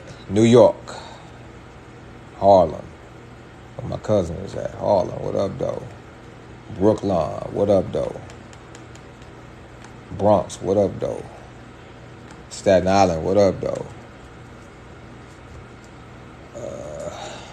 You are a broker state, which means you have to do business with the broker in the state of New York. New York, I can't even show you the application. Reason being is y'all have a real, y'all application is so basic, or your website is so basic, it doesn't even show you the application. But I'm going to take you to where you need to go in order for you to find the provider enrollment form. You have to fill out your, you got to create a username and password and all that. But this is where you need to go. So how I got there is New York NEMT Transportation Provider Enrollment Application. Arizona, you next. I got you. Arizona, you are next. So provider enrollment. You're not an ambulance. You're going to go down to non-medical. Once you get down to non-medical, you're going to click here. And it's going to take you to the next portal. Transportation provider, this is you. I'm not going to click this because we're going to keep on downloading to my laptop, but this is where you need to be. Non-medical transportation provider. So New York. If you're still up in the building, here you go. Illinois, okay, I got you. We're going to do Arizona, then Illinois. All 37 of y'all that shared this live, I appreciate y'all. Most definitely. I really do appreciate you sharing the live. And thank you for all the hearts and likes, whatever you call that. Thank you for the hearts and likes. Appreciate that. But NY, Harlem, Brooklyn, Brick City, all y'all. There you go, New York. This is this is where you need to be. Provide enrollment application. Still rocking, bro. Bartier, where you at? Let me know where you at so I can get you right now. Bartier B, 916. Let me know where you at. I want to lose you. Cali, we did Cali. Kentucky, we ain't did Kentucky yet. But New York, there you go. Hopefully, New York, you got it. Have a nursing MPI. Can I use that MPI for this business? More than likely, I would say no because it has a different number for it. This is a transportation business, so it might be a little different. Pretty mixed drizzle. You more than welcome. What's the MPI? We'll go over there at the end. Missouri in 5,000. Y'all moving kind of fast. Okay, so let me get to the next state. I don't want to start reading comments without getting the information to everybody. So Kentucky, we're going to do Kentucky because I see it up on the screen right now. So we're going to do Kentucky. Kentucky, NMT. Kentucky, you are a, hold on, subcontract, not emergency.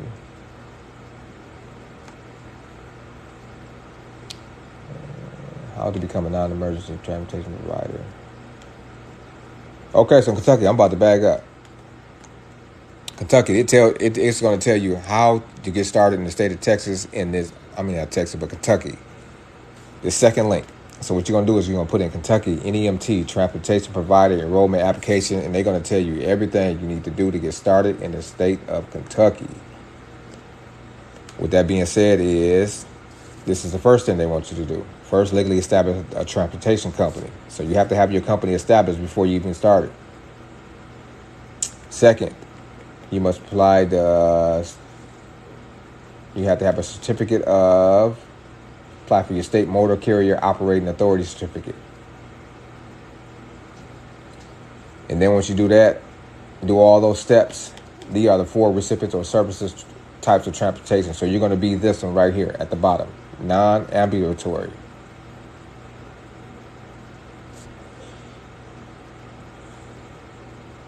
And then from here, there should be a website, Kentucky Medicaid Provider Enrollment Portal. This is the website you need to go to fill out the application. So hopefully you've seen that because it's the second link from the top. So Kentucky NEMT Transportation Provider Enrollment Application, and then this is the link that you need to go to, the second link. This third link looks like there's a PDF for you. Transportation Initiative Training. There's a 31-page PDF to tell you what you need to do in the state of Kentucky. So Thoroughbred Preach. Here you go. Here's a PDF. And then there's a website. The second page is the PDF. Second page is the website. The third link is the PDF. So if this is helping y'all, please give me a thumbs up. Hopefully y'all are learning something tonight. So hopefully the information that we are providing tonight in tonight's class is getting you to where you need to get to. So Kentucky, Minnesota, I'm about to do you right now. Dimples, thank you. Thank you for the hearts, please. Thank you. So Kentucky, there you go. Minnesota, what up, though? So Minnesota, I know you are a broker state. I remember doing y'all the other day. And with that being said, let's see what they have for Minnesota. Yes, you are a broker state. Reason being is, like you see, this link is already clicked on. That means this is the broker within your state, MTM. MTM is the broker within the state of Minnesota.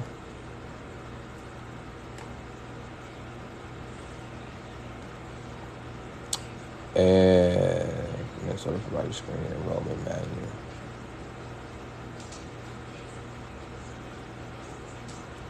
How to enroll. You can enroll with MCOT in one of the following ways. Use the Minnesota Provider Screening Enrollment Portal by following the registration instructions for providers enrolled. So, Minnesota, here's the link for you to get started. Provider enrollment application. So how I got here in Minnesota is I put in any Minnesota NEMT transportation provider enrollment application. I dropped down to the first, it was that first link. And from the first link, I went down to the bottom of the page. I believe it was. Yeah, I went down to the bottom of the, or midway. And then where you see MHCP, Organization Provider Enrollment Application, you want to click this. Okay, you say you got it. All right, so you can take it from there. Illinois, what up, though? Chi-Town, Peoria. What up, though? Illinois. Illinois, you are a broker state. And how you get started in the state of Illinois, I don't know if you're familiar with ACES. ACES, you have to create an account with ACES, meaning you have to create a username and password. I don't know what that is, but I've been on this website several times. And with that being said is, you have to create an account with ACES. Where is it at? For individuals who use ACES for personal support services, ACES is contracted to provide mileage reimbursement through a non-medical transportation service for this provider type. So if you know what ACES is, that's what you're going to need to create your account with. But this is the website for Illinois, non-medical transportation. So what you want to do is you want to go to dhs.state.il.us. Can you go to Facebook Market? Just make sure it's ADA compliant. Hey, what about Illinois, please? Yeah, I did Illinois, but we can double back before we get off of here. But Illinois, where you at? Let me know that you are in the building. Still in the building, so you know where you need to go. This is the website. Where exactly is the application? I do not know. It says to go to the ACES portal.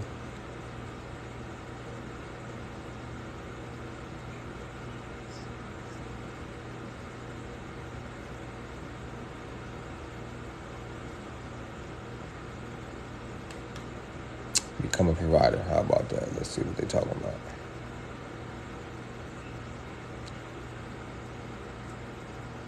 No. So Illinois, back to you. What I was saying is you're going to more than likely have to go to this ACES, whatever this stuff is right here. I'm not sure exactly what it is. But they want you to create an account with that particular organization. So if you need some help, I will go over here to the contact, and more than likely they have a phone number, provider helpline. Here's the provider helpline phone number. They will be more than happy to walk you through the steps to how to get started in non-emergency medical transportation business.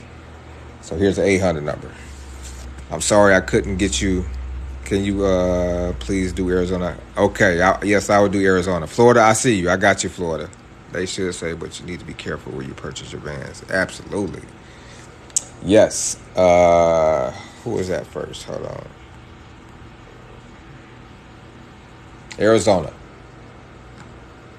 Illinois, hopefully you got it where you need to go. If not, I'll put my email up in a minute, and maybe I can help you at another time. Arizona.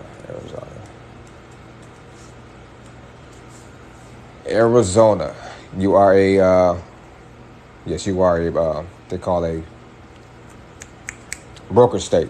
You are a broker state. And they have as you see, a PDF. So the third link from the top, there's a PDF.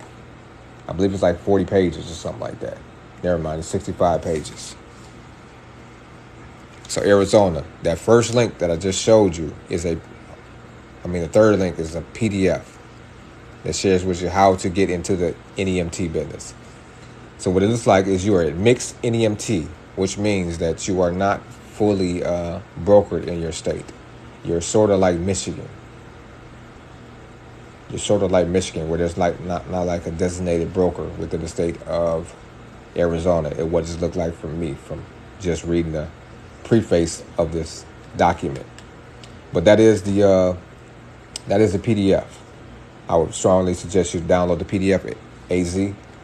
And then the website is, this is the website. So NEMT providers.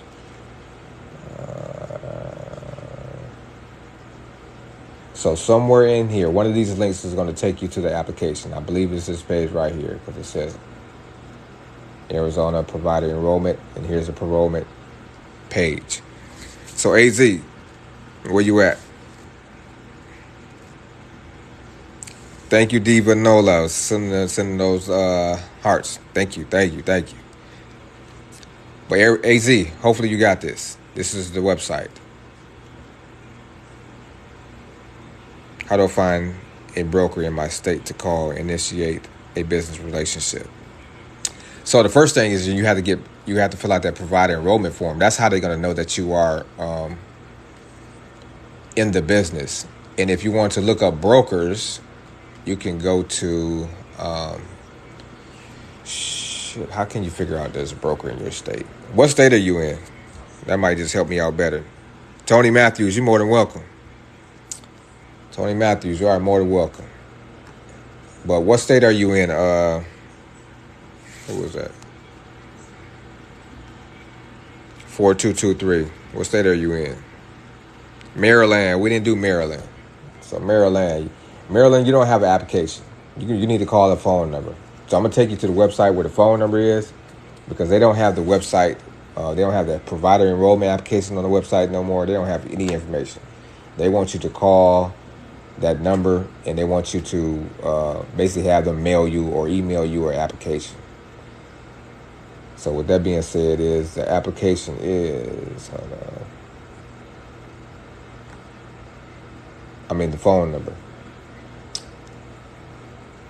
So this is the information. So non-emergent transportation is available for recipients who have no other means. They explain to you what it is, right? But when you go to these links,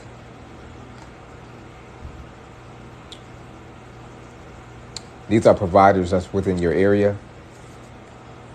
Hold on, let me see if they have the broker. Hold on.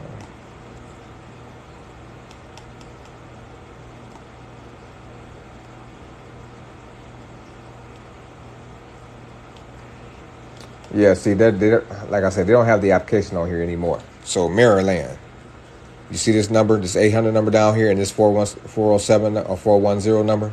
You have to call this number to get the application either emailed to you or mailed to your address, because they no longer have any links tied to this non-emergent medical transportation business. So that phone number down there, you have to call that phone number. So screenshot this, or you can put in the search engine, Maryland NEMT Transportation Provider Enrollment Application. And how I got there is that second link right there.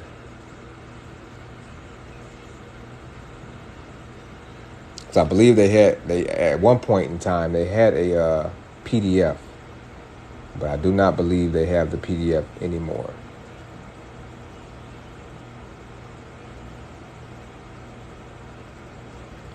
See, Prince George County. If you are in Prince George County, Maryland,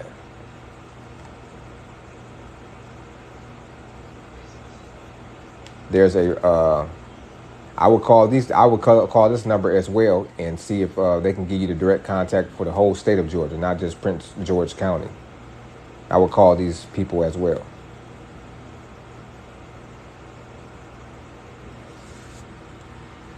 So hopefully you got that, Maryland, because like I said, Maryland is PA more difficult. Let's see. PA is I like P. I think I like PA. I can't remember. Can't remember the exact information, but let's go see.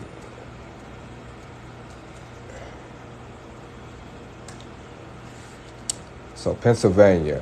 Okay, so for one, they have a PDF for you. That first link right there is a PDF. So what? Oh yeah.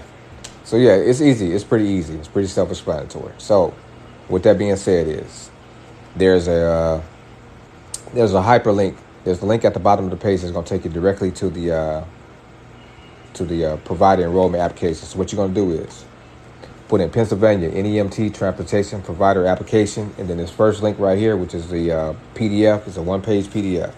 And at the bottom of the PDF, there's a link in there that's going to take you directly to the link that you need to go to. So what you're going to be is you're going to use the code 267 because you're non-emergency. So when you're filling out the application, you're going to use code 267. This is a link. You're going to click this link right here.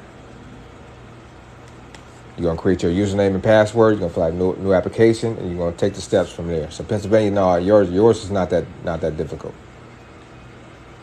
All you got to do is remember, download that PDF so it can tell you like the requirements and all that, so you know exactly what you filling in on the application, so you don't put nothing in there the wrong way.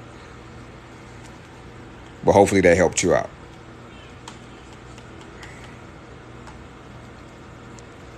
All right, so Ohio, please homeschool dad. Okay, let's go, Ohio. I got you. Who was that? Las Vegas. Okay, I got you. So Glam RN. Let's do Ohio. And then Nevada, I got you next. And then I'm gonna open up the floor for some questions, so y'all can do your own research. And I'll give you my email if y'all got some questions, or if y'all want the PDF bundle that we have available for this. We do all that at the end. But Ohio, what up, though? Ohio, you have, let me see. Oh, yeah, I don't like Ohio. I don't like y'all website. That's what it was. I don't like y'all website. Because y'all website used to be very informative, useful, give you all the information. But now they don't.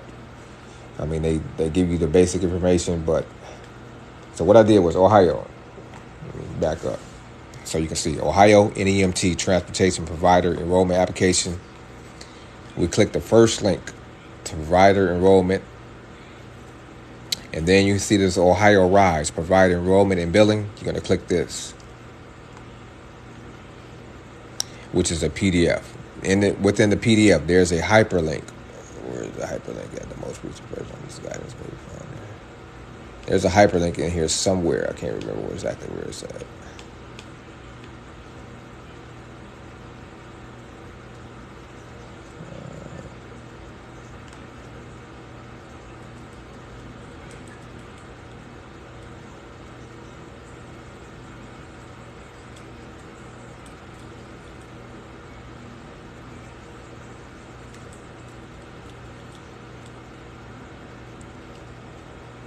Somewhere within this PDF, okay, here we go. Provider enrollment. This website right here, dodd.ohio.gov. This link right here is going to take you to the application. So if you're renewing your certification, if you are just certifying, or if you are initiating an application, this is where you're going to go to. So this is why I didn't like it, because Ohio, they put the link not on the website, but they put it in a PDF. So they want you to download that PDF, and then that's where you're going to get the information from. So you're going to click this first link, Ohio, right here, which say provider enrollment billing. You're going to take it down to...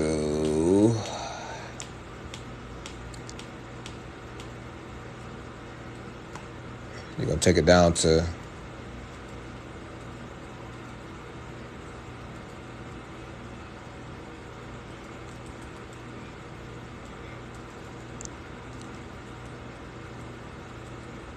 Provider enrollment, section 1, and then you're going to click that link under section 1. So Ohio, hopefully you got it. Glam RN, you say, okay, you're more than welcome. You are more than welcome. Nevada, what up, though? Las Vegas, Reno, Henderson, what up, though? What up, though? So Nevada, let's get to Nevada. Nevada, you are a broker state from what I remember. Meaning that there's a company that basically handles all the business for you as far as talking to Medicaid, insurance, medical facilities. They're the ones that are going to talk to these companies, and then from there, the companies that get these medical appointments, because when somebody call in for an appointment, they can call Medicaid. Medicaid is going to call the broker, get the broker all these appointments. The brokers are then going to send out all the appointments to companies such as yours, mine, whoever's in the non-medical medical transportation business, and that's basically on how you can get your business appointments. So with that being said, is the name the broker in your state is called MTM. We're gonna go to MTM's website, but first I'm gonna take you to the state of Nevada's website first, so you can see if they have the requirements and everything on here. Non-emergency medical transportation.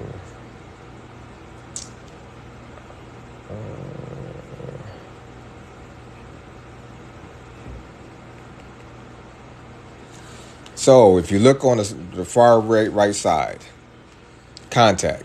This is where they want you to contact your particular company. So MTM, that's what we were talking about in the beginning. You can either email the transportation division of the state of Nevada right here to ask some questions, or you can go down to MTM where the provider enrollment application is. You can go to their website, and then you're going to fill out the provider enrollment application. Get out the way.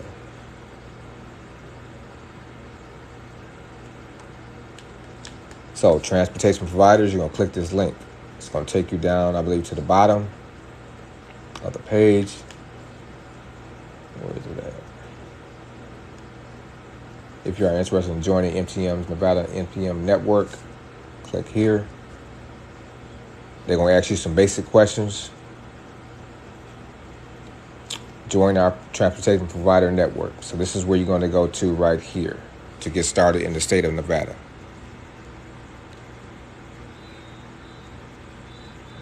Do you need to have a fleet of vehicles to start? Not at all. KB knowing, not at all. You do not have to have a fleet of cars. You can start with one vehicle. I would suggest that with everybody. Start with that one vehicle, your personal vehicle, if you don't mind people riding in your vehicle. And I would start with that because you can scale it up from there. When you be getting so much business that you're going to make a lot of, I can say a lot of money. You're going to make enough money where you can scale the business up. So start with that one personal vehicle. Yeah, I just did Arizona. We are actually in it. No, we're in Nevada. Never mind. We are in Nevada. So Nevada, hopefully you got this. So how we got there in Nevada is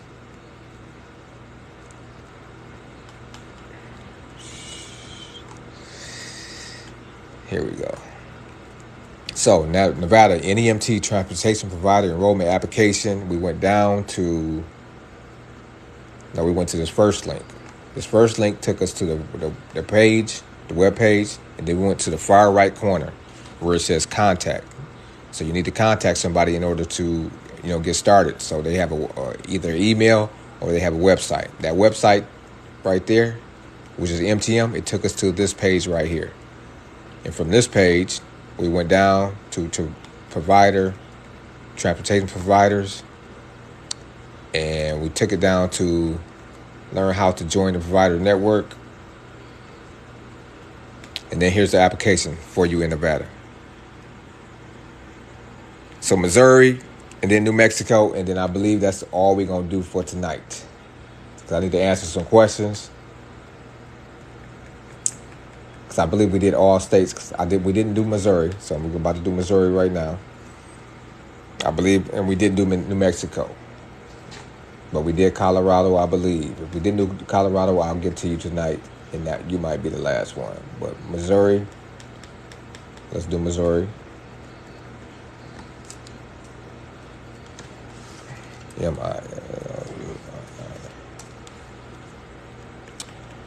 Non-emergency medical transportation, Missouri. I believe they have a PDF, non-emergency medical transportation. MO Med. I'm pretty sure you know what MO Med is. So MO Med has a 25-page PDF for the non-emergency medical transportation business. What you need to do. How do you get started? What are the requirements? So here's everything you're going to need in this PDF, but I'm going to back up so you can see where I was at. That third link is the PDF. This first link is the website. So what is the NEMT? I think we already went over that. What do I need when I need a ride? Okay, you don't need that information. How do I use NEMT?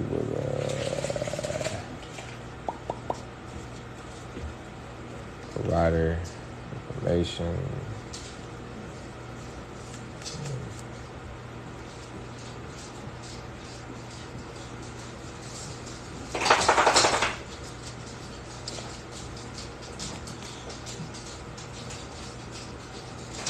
So Missouri, you go up under providers. And once you go on providers, you're going to go down to provider enrollment application. So did you see that? State of Missouri. You will be at Missouri Department of Social Services. This is where their division is for non-emergency medical transportation. Did you say you would do New Mexico? Yes, I'm about to do New Mexico. JD, I'm about to do New Mexico. Will I get an email with the download link? Yes. It's a broker state and all you type in is. Okay, so hopefully you got that, Missouri. So there's a PDF for you, Missouri, and here's the website. And on the website, you need to go to providers. And when you go to providers, you want to go to provider enrollment application. And here's a manual. So manual is just like a PDF. It breaks down everything that providers do. So there's non-emergency providers, there's healthcare providers. So all of that should be in your provider manual. So hopefully you screenshotted this information right here. Nevada, I just left Nevada. We just got off of Nevada. We're about to do, where's my guy at?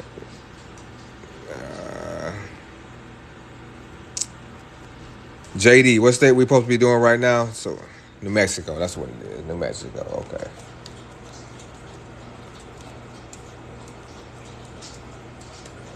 New Mexico. New Mexico, you are what it looks like you are a broker state. So if you just got into the building, JD, and don't know what a broker state is, that means New Mexico is up here.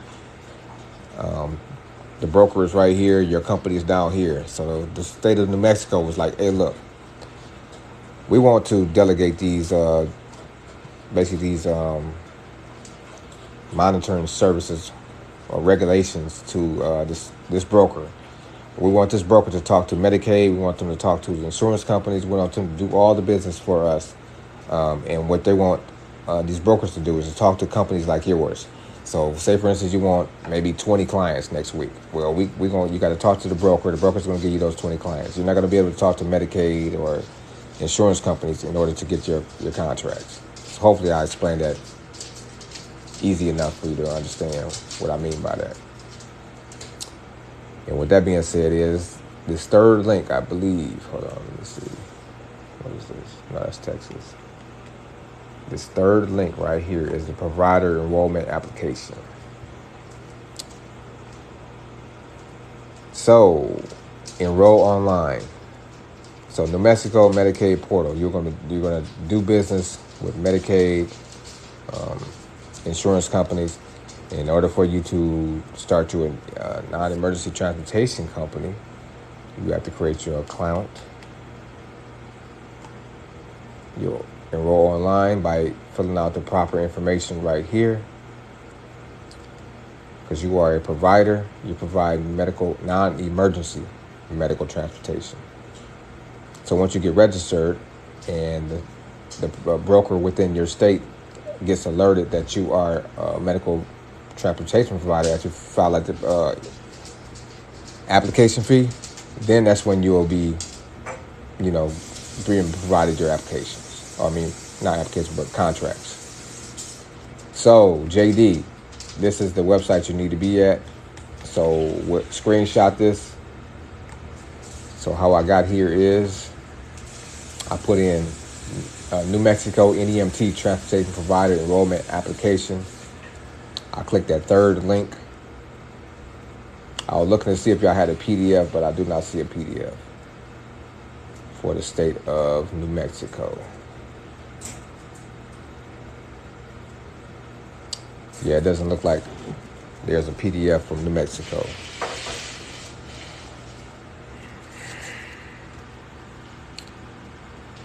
But JD, hopefully you Google Texas NEMT provider enrollment. There's a PDF that tells you all the info. Yes, Ashanti, yes. Yes, Ashanti. Yes, that is correct. It's supposed to tell you all the information in that PDF because it's for the non-emergency medical transportation business, how to get started in the state of Texas. Yes.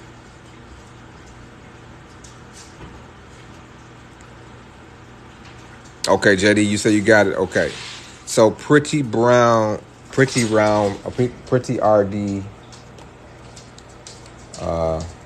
brown. Let's go to Florida. But I believe there was another state I was supposed to go to. Well, Florida, I'm just going to help you out real quick because I said we're going to double back. Zula, get out that water. But Florida, you are a broker state, there's 3 brokers within the state of Florida, right? That's my second home. As if you're new here, I always tell everybody that's my second home. So I will be setting up shop down there sometime soon. But what that means is there's 3 brokers in the state of Florida. You have to go through one of those brokers in order for you to do business in the state of Florida. I'm going to click on this first link because this is the state of Florida's link to the Florida Commission for the Transportation Disadvantaged, meaning these are people that cannot get... Zula! They can't get to their appointments. So you are the person that's going to be the liaison to be able to provide this service to these patients. With that being said, there's 3 brokers that I was talking about: Access to Care, Logistic Care, and MTM. We're going to click on this first link, and this is where the provider enrollment application is. So what you're going to do is transportation providers, that'll be you. You're going to go down to get part of the network. You're going to click that link. You're going to join the network by filling out your information pertaining to your company. What is your company's name? You're going to put it here. If you don't have one, you're going to create one. You're going to fill out your contact information, whether that's you or somebody that you delegate that powers to. You can put their name here or your name. What is the title of that person? Are you the administrator? Are you the CEO? Are you the president, owner? You're going to put that name, whoever the contact person is, the title of the contact person. You can put in your address. If you have a business address, you're going to put that there. If no business address, you're going to put your home address. You know what this means. Your company phone number. If you don't have one, you're going to put your regular phone number in there. Email. And then you're going to fill out the other information. Who is the owner? Would that be you or somebody else? You're going to put that information there. And then they're going to ask you about your company. So you don't have a website yet, so you'll put NA. What type of vehicle you have? More than likely, you're going to start with a 4-door vehicle, which is a sedan. If you have a minivan, you're going to click this. More than likely, everybody's going to click this right here: ambulatory, sedan, van, or taxi. Then they're going to ask you about your whatever you have. Whether it's a minivan, sedan, it's going to ask you for information. You put it here. Enter that information right there. So if it's a Chevy Buick or a Buick LeSabre, you're going to put Buick LeSabre 2019, whatever the case may be.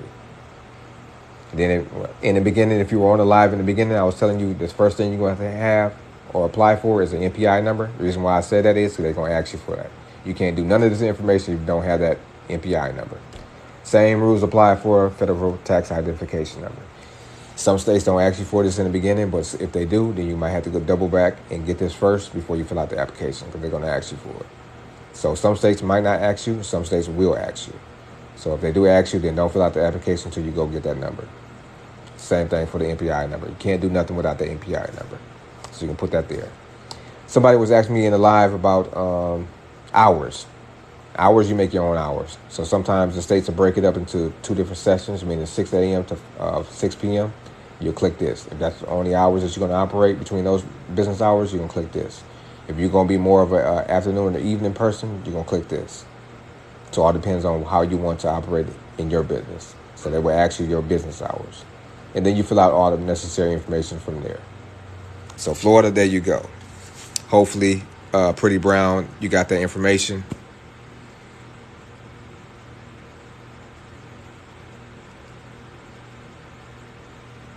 Oh, that's dope. Who just said that? So KB Knowing, you said if you're a veteran, you can get your LLC file for free. That's really dope. State of Texas, that's what's up. That is what's up. But Florida, there you go. So I will try to do like maybe one more state. After that, we gonna ask. You can ask some questions before we get off of here. Nevada, I see you keep on popping up, so we do Nevada again. But I want to answer some questions so y'all can get to that information tonight. To do some research and see if this is something that might, be something you might be interested in starting for you or your family.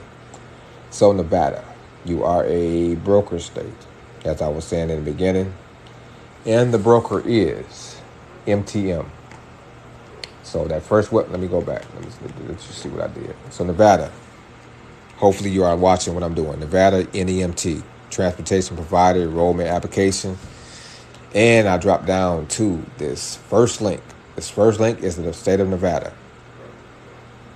And then, in order for you to contact somebody, you're going to have to go over here. So the contact is over here, right? If you can either email them, or better yet, I would go to the website for the broker. Like I said, you are a broker state. So you're going to click this broker's website. The broker is going to ask you some information. Do you want to get started? Fill out the application, right? So you hit transportation providers. You're going to click that link. You're going to drop down and say fill out application. Well, first you're going to hit join the provider network. And then from there, you want to go down to the application. Join our transportation provider network.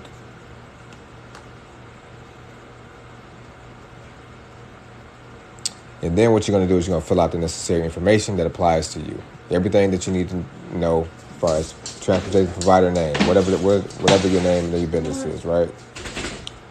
Business name is going to go here. The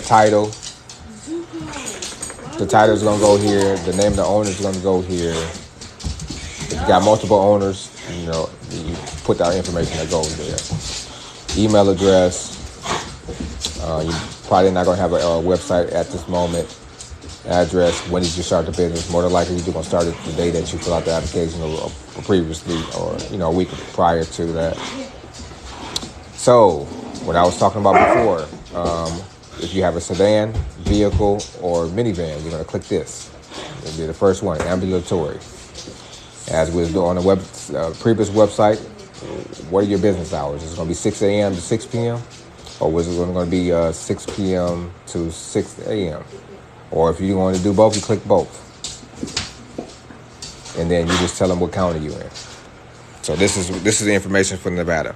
For Miss Rosie, so hopefully you got that. Miss Rosie, that is the application. And here is where is the website? Let me see, click this. This is the website. dhcfp.nv.gov. And how I got there is I put Nevada, NEMT, Transportation Provider Enrollment Application. So, the website adds legitimacy to your business. Absolutely. It sure do. And you can get a website, you can get a domain name from GoDaddy for like $10. And you can set you up like a basic 2-page website for like $29. It's not even that much money. So, with that being said, let's answer some questions because my voice is getting tired. So I want to answer some questions, and I'm gonna let y'all go so y'all can do y'all own research. If you got some questions, let's do some questions for like 14 minutes. So at 10:45, we're gonna try to end it. Virginia, yes. Every state has a application process. Absolutely, yes. CY92, yes. Answer to that question, yes, everybody has an application process. Is my employer identification number the same as the federal? Yes, it is. Yes, it is. Is GA a broker state? Yes. Exo Michelle, yes, it is a broker state, yes. Will you do a live showing us how to set up a website? I could. We can do a live like that one day. Yes, we could. Jeff D. Ball, yes, it is the same. Your employer identification number usually is the same as the federal tax identification number. It usually is the same thing. They just call it something different. Like the IRS calls a tax identification number. They call it tax identification number the same as employer identification number. Really appreciate all the valuable information. Hey, King Nail, you more than welcome, my baby. All the time and patience you give to help us break these curses, man. Hey, look, yeah, I'm trying to do my community service to my community. So I appreciate helping y'all myself though. So Hopefully the information is helping y'all. That's my goal. I want to try to make this shit as simple as possible to so people can understand it. Hey, XO Michelle, I appreciate you. Yeah, I appreciate you. Thank you. I didn't mean TGA for you. Sorry. Okay. So yeah, if you got some questions, we're gonna drop the questions. Answer the questions. Like I said, we're gonna try to be in here to 10:45, and then I want y'all to do some research just to see if this might work for y'all. Everybody might not be interested in this. So, hopefully, I at least opened your eyes to this industry. This industry is a $7 billion industry. Let me give you an example how lucrative this industry is. So somebody is selling one of these businesses, right? They want to get out the business. They've been in the business since 1998. So just imagine how much money they've been making since 1998, when this industry was basically unheard of.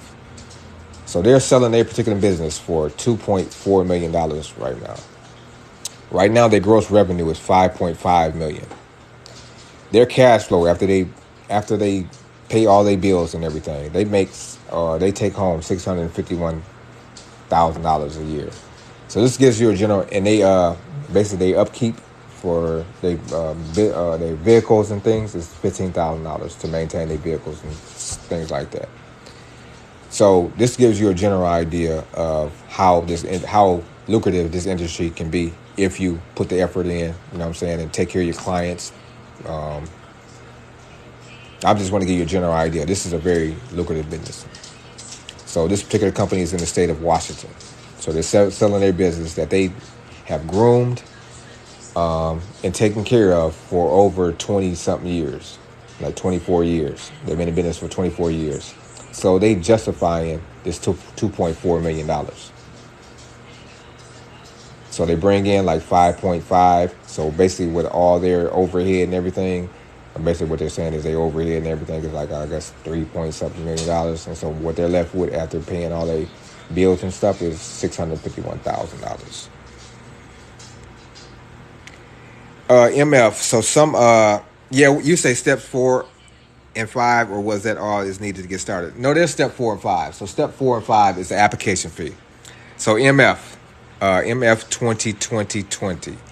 Yes, there's step 4 and 5. So step 4 was to file the application fee. I didn't go over that. So the application fee. So each state has a application fee. So you have to file the application fee. So say, for instance, you are a hairdresser in the state of North Carolina. You have to file the application fee to do business, have a business license to do hair in the state of North Carolina. So the same rules apply for any other business. So you have to file the application fee. And in each state, the general rule is the application fee is roughly around $600 to file the application fee. Not the provider enrollment application. That's something totally different. The application fee for the non-emergency medical transportation business is roughly about $600. So that is step 4. Sorry, I'm sorry I didn't go over the 5 steps. I apologize for that. So step 4 is to file the application fee. And the application fee is roughly around $600 to $630, all the way up to like $1,000. Some states really be tripping. There's some application fee is like $1,000. But in most states, majority of the states is roughly around $600. So step 4 is filing the application fee. Step 3 is the provider, what we was just doing. So if you seen me, I was on somebody's website, like filling out the provider enrollment application. This is step 3, filling out the provider enrollment application. Provider enrollment. So non-emergency medical transportation provider application. That is step 3. Step 4 is the application fee for your state. So each state has an application fee. So whether you are a real estate agent, a hairdresser, a barber, a construction worker, a marketer, or insurance agent, everybody has an application fee. So with this particular business, there's an application fee as well. And in general rule, like I said, like in Ohio, I believe it's $630. Illinois is $630. Michigan is like $631. I believe Ohio is like $620 or $600. So each one has and what's step 5? Step 5 is to register. So what you're going to do is you're going to register with Medicaid.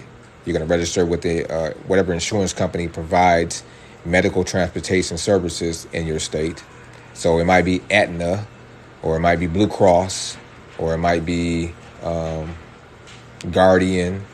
So whatever insurance company that provides that type of service in your state, you'll register with them. And then you're going to register with medical facilities within your like a 50-mile radius of your home base where your office is, whether it be your home or wherever you park in your vehicles. So you can register with these medical facilities within that area. And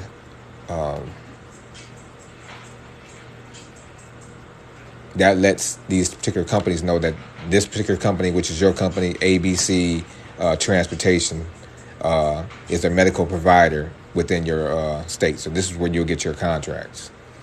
So like I was telling you before, if you were in a broker state, as long as you register with Medicaid and these medical facilities and insurance companies, these brokers already have you in the database. So this is how they know to send who to send these contracts to. So step 5 will be to register with Medicaid, insurance companies, and medical facilities. So that is step 5. Jeff Ball, you said every time I type my EIN into the federal tax ID number section, it disappears.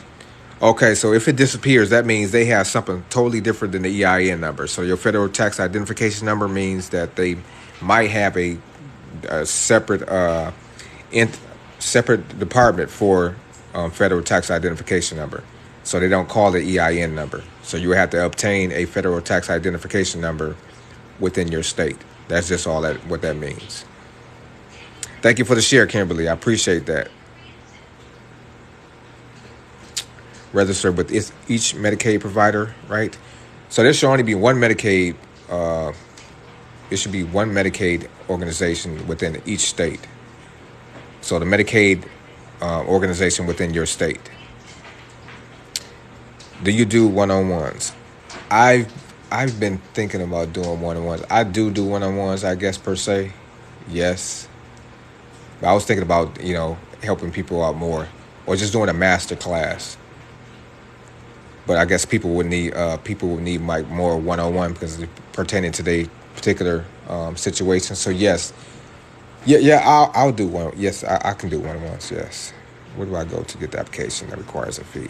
So Diva Nick. So on that state website, whatever state you're in, it should have it on there. It should have the application fee on there. If it doesn't have it on there, there's a number that you can call. Like in Michigan, we call Lansing because Lansing is the capital of Michigan. So California, I believe, I don't know, I can't remember the capital for California. Whatever your state capital is, there's a phone number for that state capital, right?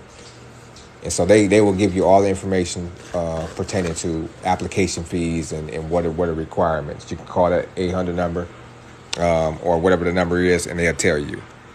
Sacramento. Okay, so you call Sacramento, and Sacramento should have that phone number, that information for you. How long after everything is approved do you start running? So after everything is approved, say for instance you got your application approved, right? So the state of, we're just going to say California, for example.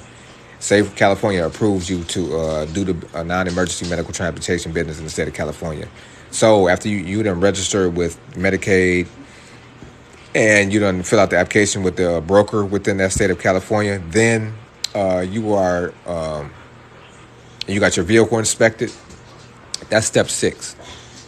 Step 6 will be getting your vehicle inspected through the state. I didn't go over that tonight because we're only going to do 5 steps. But we've been on here for about almost, I believe, an hour and a half, maybe. No, we've been on here 2 hours. So I'm getting tired, so I couldn't go over all the steps that I wanted to because I need to go more in depth with step 4 and 5. But it's really nothing to it. But, I wanted to go more in like step 4 and 5, but I don't have time. But with that being said, the answer to your question is immediately. So after you get approved with the state and you are registered with your broker and with Medicaid and state insurances, once they send you your contract for your first patient, You can do that immediately after you are approved. Because more than likely they're going to be hounding your door because they have more patients than they can facilitate this business to. So there's more patients than there are providers. Can you pin step 1 through 5? Yeah. Oh yeah. Hold on, let me see if I can do that. Yes, I think that's my next step. Oh shit. Okay. Okay. LaTanya Cotton. Okay, that's what I'm talking about. Does Florida have a federal? Yes, they do. Florida does have a federal tax identity. But I'm gonna put steps 1 through 5 in the chat real quick, okay? So everybody can see it before we sign off. So step 1 is PI.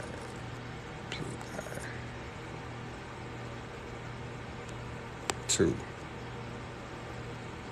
is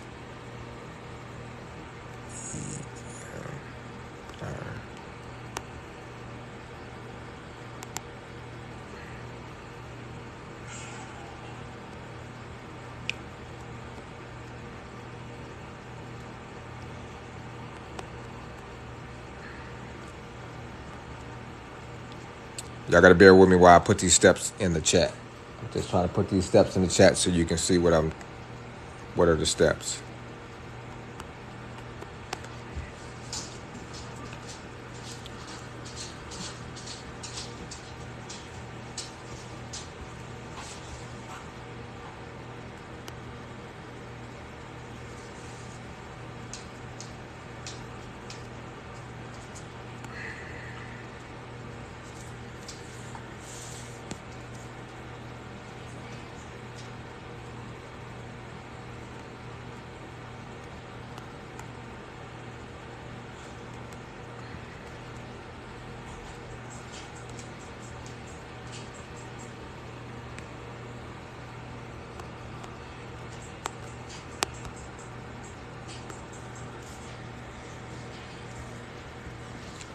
Hopefully y'all understand what that's saying, because the chat ain't too long. So hopefully y'all understand that most states require yearly inspections, especially for elderly models. Absolutely, Nosy Rosie, you are exactly right. Especially older model vehicles, exactly. And they can do a pop-up at any time. So I just wanted to make that clear too. They can do a pop-up at any time. How do they pay? They pay monthly, but you can get a draw. You can turn that monthly into weekly. But I'm going to put my email up here. So I have if anybody's interested in an email bundle, I have a bundle, ebook bundle and a private Facebook group. So what comes in this ebook bundle is, how to start the non-emergency medical transportation business, the ebook, how to create your LLC, how to create business credit, what else? Non-emergency medical transportation business, how to set up your LLC, how to build business credit, and the private Facebook group or private Discord group. So if that will be interest of anybody that want that, here is the email.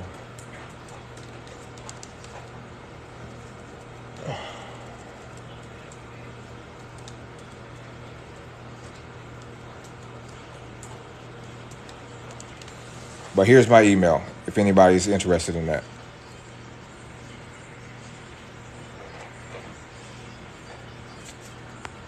So, the homeschool dad, if I have an LLC for my cleaning company, do I need to get another? Yes, you do. So, Pretty Round Brown, yes, you do, because they have a tax code for that business. So that cleaning business doesn't have the same tax code as a transportation business. So when the IRS, when you have filed taxes, they're going to use that tax code for that particular business. And that tax code is not going to line up with this transportation business. It's going to throw everything off and you'll get audited. So you do not want that to happen. So yes, it has to be a separate business. How long before we can start to use business credit? Let's say for purchasing a vehicle. So I would, it would be at least like 6 months. Yeah, it would be about 6 months because you're building business credit over those 6 months. You have to build it first. Can you type your first part of the email in the chat? Yes, if they don't take it out, like TikTok don't like me putting it in here. So just so you know, it might not even show up.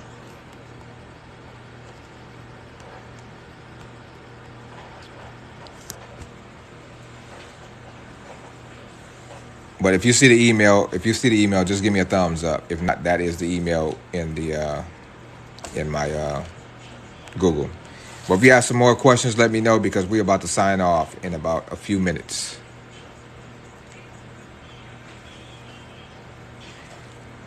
But I just want to make sure y'all get the information. You would need a new LLC or a DBA under your LLC with a new EIN. So KB knowing, I would say that you would need, I would get a LLC that's directed toward transportation, the transportation business. Because like I said, they have a tax code for transportation business. They have a tax code for insurance companies. They have a tax code for marketing. They have a tax code for real estate. So yes, that LLC has to align with this particular business. And this is like the healthcare, you might as well say healthcare business. Host home providers along the same field, so a new LLC for each. Okay, so you say a host home provider is along the same field, so no. Then if it's along the same field, then no, I would say no. So if I have hopefully gave you some information, I hope it leads you to everybody to the right direction as far as this business go. My main objective tonight was to get you to the website. I don't know if you were on the live earlier. The live earlier was basically like a Q&A, and live tonight was more of try to get you to where you need to go to get started, to get all the information. So thank you. You have an ebook that can be purchased. I missed this live. Yes, I have Brighter Smile. Yes, there's an ebook bundle. So I would get the bundle because the bundle has more things in the bundle, and the bundle is just $50. The ebook alone is $47. So it'll do you. I'm doing this, basically I don't know what you want to call a special to get you started, get you basically off the ground in this business. So in the ebook bundle, there's a ebook on how to start this business. There's an ebook on how to start your LLC, how to start business credit, and how to obtain it, and what to get, how to get that started, and the private Facebook or Discord group. So I have a home care LLC. Hold on. I have a home care LLC, so should I get another one for transportation? I would, Diva. I would. Thank you for the info. It is really appreciated. Besides, yeah, you're more than welcome, Latanya. You say, well, no, Ashanti, you're more than welcome. Okay, so if we don't have no more questions, like I said, we have about 9 more minutes before we tap out. We're going to tap out at 11 o'clock. Texas allows Series LLC, so I apologize for leading anyone astray. Okay, well, thank you for clarifying that. Brighter Smile, you're more than welcome. Elizabeth Rose, I appreciate the follow. But yeah, if I can answer any questions that'll help you, get you closer to where you need to be as far as, getting started in this business, just, shoot the, thank you. Great. This information, great. You're more than welcome, Pretty Round Brown. I just want to make sure y'all get the information the correct way. Do you need commercial insurance for these vehicles in addition to your personal car insurance? Glam RN, I would say yes. But in some states, they do not require it. So I don't want to lead you astray, but yes. In Michigan, you do have to. So I don't want to tell you, like, what's I believe you are you in Florida? If you are in Florida, I'm going to say yes. I think you were in Florida. Can you use a transportation company for any other transportation besides? Absolutely. So the answer to that question is, Latanya Cotton, yes, you can. Wait, hold on. Can you use your transportation company for any other transportation? Yes, you can. Yes, you can. Because it's going to fall up under that same code, that tax code I was telling you about. Hey Kim, what up though? You said you passed that CPR. That's what's up. Yeah, that's what I'm talking about. I'm seeing people making progress. That's what I'm talking about. You're awesome. You would stay. Hey, look, I appreciate that. Hopefully we all gonna stay blessed. Sharing this information. So that's why I ask people to share the live. So everybody that shared the live tonight, you are more than a blessing to me. So we shared the information with 52 other people that took the time to come out here and just was open to listen to the information. I took a baby step today. Started my trademark and LLC paperwork. Hey, look, that's what I'm talking about. See the littlest things that people take initiative on. That lights up my day. So I appreciate you even taking that step, because that's getting everybody closer toward entrepreneurship and to fire that 9 to 5. So that's my whole goal. What's your experience with wear and tear versus making income? So the wear and tear is basically mileage. If you keep the vehicle maintained with the oil changes and everything that the vehicle needs, as far as keeping it well maintained, then you're going to upgrade vehicles anyway eventually, because I'm not going to gas this industry up, but you make some really good money in this particular industry. So the money that you're going to make in this industry is you're just going to purchase newer vehicles anyways. So when you first getting started, I would just thug it out and grind it out, because like I said, the monetary value that you get from doing the business, it will override the wear and tear eventually. Thank you for the rose, Latanya. I appreciate the rose. Thank you. Earlier you said wear and tear on your body. Yeah, well, I said wear and tear on my body because I did this when I came home from prison in 2015. I did this for 2 years, and I worked from 6 a.m. to 8 p.m. So that's why I say it was a wear and tear on your body. So if you're driving these vehicles personally, it depends on how many hours you're putting in. I have a family. I got 5 children. Me and my wife got 5 children. So, it was a wear and tear on my body because that was a lot of hours. 6 a.m. to 8 p.m.